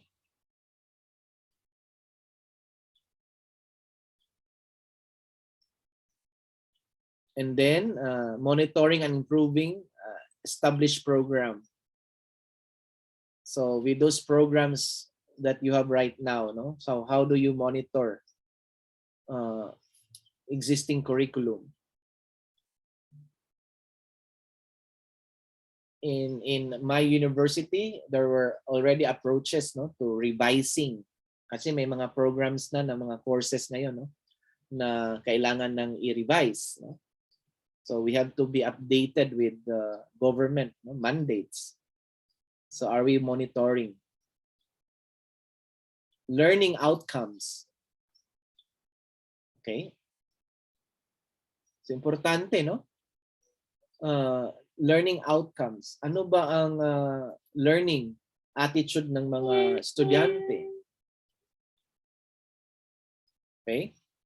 So student assessment. Are they really assessed? How they are being assessed? Learning resources. Yan. Meron ba? Okay? Library, computer, human support, tutor. So meron ba? Okay. So these are important, no? Indicators. Okay. Ayan. So I think those are important, no? Towards this end. And then okay. So these are important, no? In part 1, no? Quality assurance process in higher education. Quality culture. Okay? So what we are interested there is to draw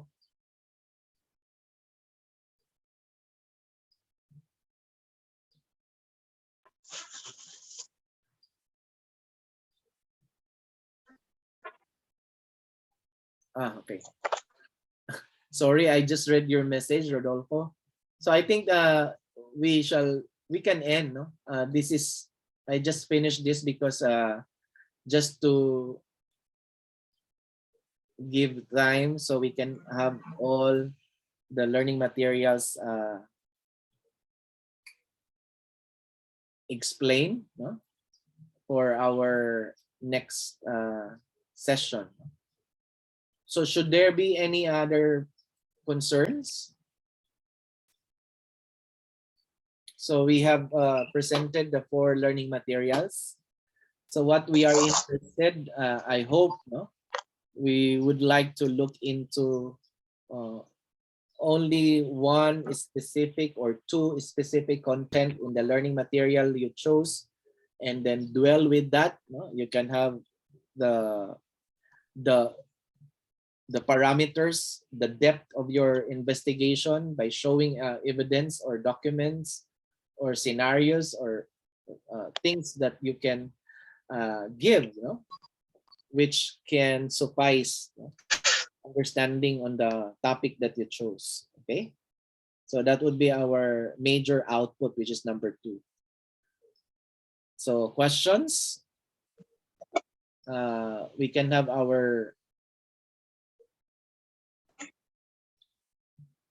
I think we'll have reserve our questions for the next session, so we can show our faces, so we can have our photo op.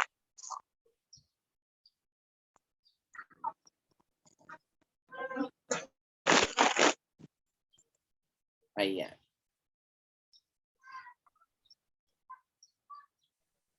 So sa Sunday po tayo lahat mag-present, no? So we thank you for your time, no, joining this session. Okay, so I think we're hungry all. 1, 2, 3. Ayan, sa pa. 1, 2, 3. Okay, bye. See you. Thank you po. Thank you, sir.